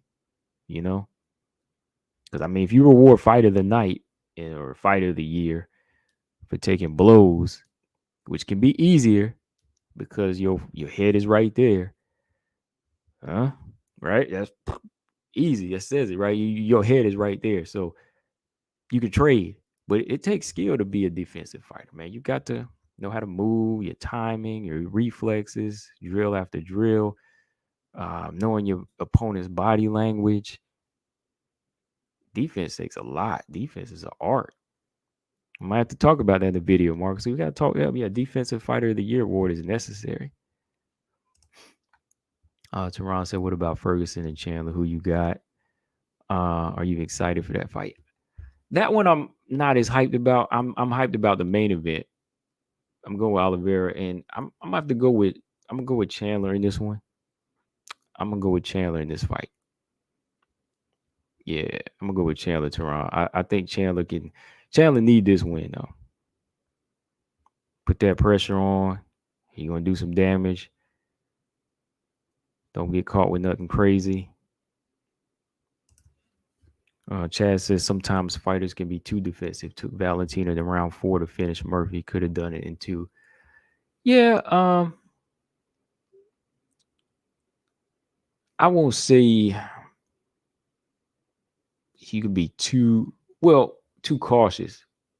Too cautious or too reluctant, but I think that's just a part of her art. That's how Valentina always fights. She always, goes in there and breaks you down. Like, you never want to take too many chances. With her mindset, it's all about just getting the job done. Sometimes you hear people boo, but could she have done it in 2? Yeah, probably. Yeah. Because I know Lauren Murphy said after she ate like 1 or 2 of them shots, that right hook in the right hand or whatever she ate in the first round, she was like, "Whoa, that was fast," you know. So yeah. She's strategist, man, all day long. Yeah, you'll never see Valentina in a war. No, like I would never want to see her in a war. I never want to see her sell out and do like that. They were talking about the other night in boxing where Oscar Valdez needed to sell out. Yeah, he needed to sell out and go to war with Shakur because Shakur was just taking him apart. So yeah, like sometimes you have to sell out, but fighters like her don't need to. They just keep doing what they do. But that's how dedicated they are. Yeah, Teron. Yeah, Ferguson needs his win, man. Yeah, it might be bad if he does win because it might set him up for something even more dangerous than Chandler. James said timing, footwork, speed, control, distance, accurate, defensive wizard, enough power. Yeah, just enough power.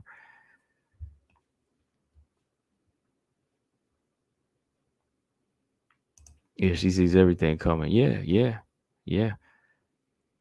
Excuse me. He said for being defensive can be boring. Her being defense can be boring, but being cautious is a good thing for her. That's why she never really gets caught or beat. Her caution makes it harder to beat her. Yeah. And I think caution in itself is a weapon because your opponent doesn't know what you're gonna do. They're busy trying to anticipate what you can do. And yeah, like it can work them up. Your opponent doesn't know what you're going to do next, so they're building up tension. They're stressing, and sometimes that stress is worse than eating a punch. He says she's the only one who has most fights, who has most UFC fighters in all her skills. When did DC ask for a picture in the post fight right away? Yeah, yeah. I mean, that's just brilliant fighting right there. I mean, straight down the line. George said Tony can always go to Bellator. His brother, they can be Bellator version of Diaz brothers. Yeah, yeah, that would be the bootleg version at this point.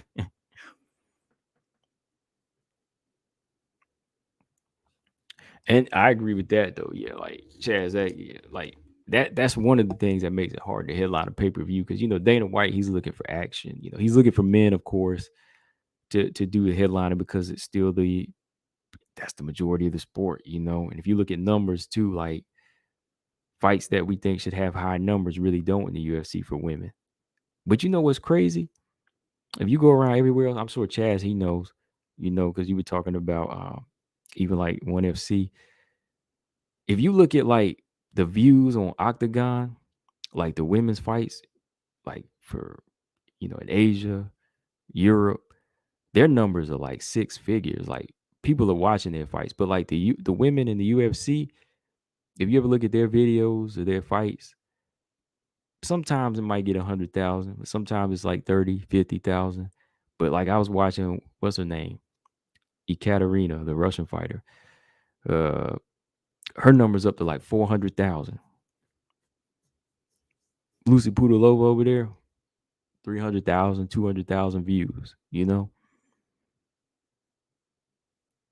They could headline on their pay per views over there. You see, ONE FC, Stan Fairtex, Angela Hill, Angela Lee.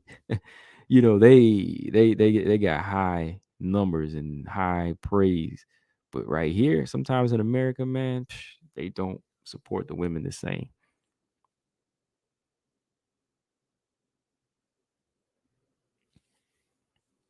Yeah, go to Octagon, go to any of them videos, man. The women there, their their views, people tune in.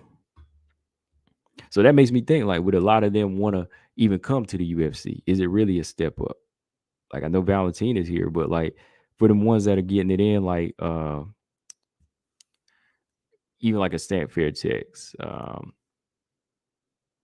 what is her name?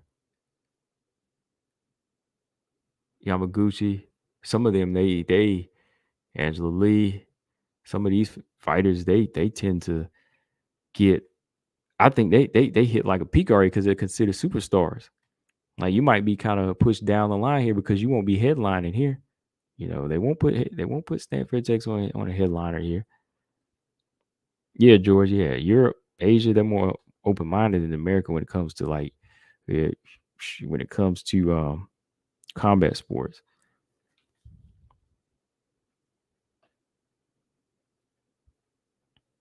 Yeah, Mark. Where's the love for art of hitting without getting hit, man?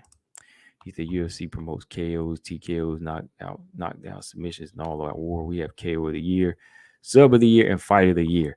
Hence why, like Chad said, you'll never see, like he said, Chad said, you'll never see Valentina headline in the pay per view because they want the Thunder in every single fight. Now, granted, Octagon, they want that too, but it seemed like they take more chances. So a lot of Asian fighters prefer to fight close to home if they can. Yeah, yeah.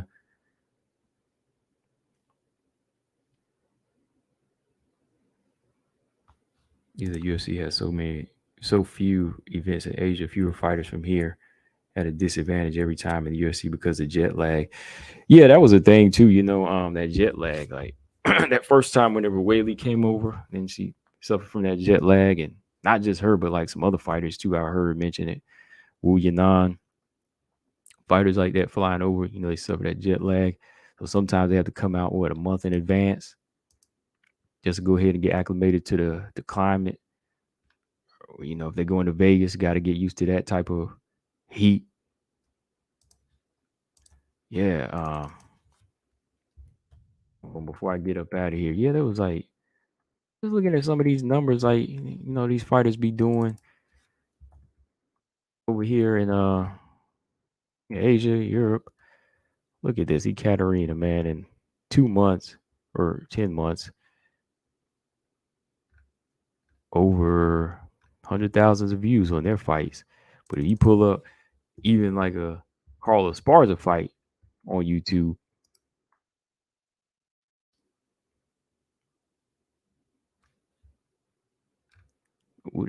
okay, that's a first. Even the Carla versus Joanna fight, after being 3 years up, it only has 33,000 views. Somebody posted up Carla Joanna for 6 months, only got 531 views.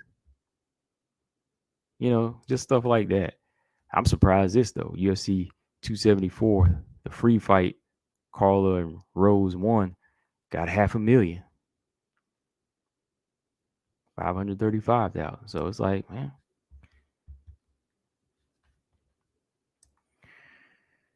All right, before I go, let me see what y'all saying here. Chaz, I would forgive you the jet lag excuse if she didn't use so many others. Yeah, I agree. Yeah, like if it would have been that, but then there was a crowd, it was this, it was that, you know. George said Mandy Polk was suffering when she was in Brazil training with Ebos for the Waterson fight. Wow, like the heat, the whole climate situation. Like, how did she get out there? Like, how long did she get out there before fight time? Did she go out there like a week, couple of days?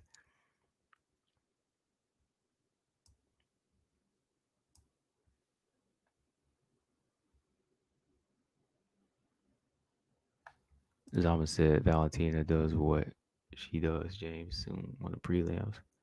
Wow, he said soon on the prelims.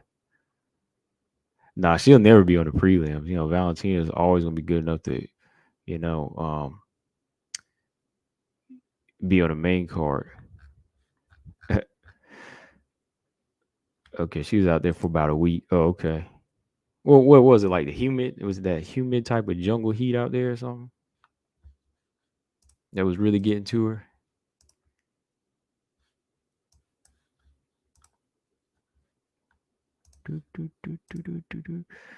Okay, y'all. 3 hours. Another 3 hour one. I was gonna get out here like an hour ago, but I'm gonna stop lying to y'all. When I'm on here, I'm just on here till I'm on here now. That's how we gonna do it. So I'm getting up out of here now. I'm hungry. So shout out to everybody in the chat. Like I said, we always have some good conversation. Shout out to some new people. Like I see Chaz, new guy in here. Make sure you subscribe if you haven't. Because I'll be on here like 7 o'clock tomorrow as well. Well, not maybe not tomorrow. I'll be over at BJ's. Maybe I'll do a little early stream tomorrow. But yeah, that's about all I got for tonight. So talked about some interesting stuff. Shout out to George. I subscribe over there to George. All the Raise George page, bringing those female bodybuilders to the light. I'm a fan of those women too, man. They work hard, and I mean, physiques be great too. So I'm a fan of that. But yeah, Subscribe if you haven't. If you're new to the channel, if you missed the live stream, oh well, go back and check it out. Leave your comments in the comment section. Like always, I'll catch y'all on the next one. Um, oh, he said I finally met some female bodybuilders last night. Oh, okay, cool, cool. You got it in. Some of the ones you interviewed with. That's what's up. That's what's up. But yeah, I'll catch y'all even on No Filters tomorrow, or might be on a little early over here. Like always, y'all subscribe. Peace.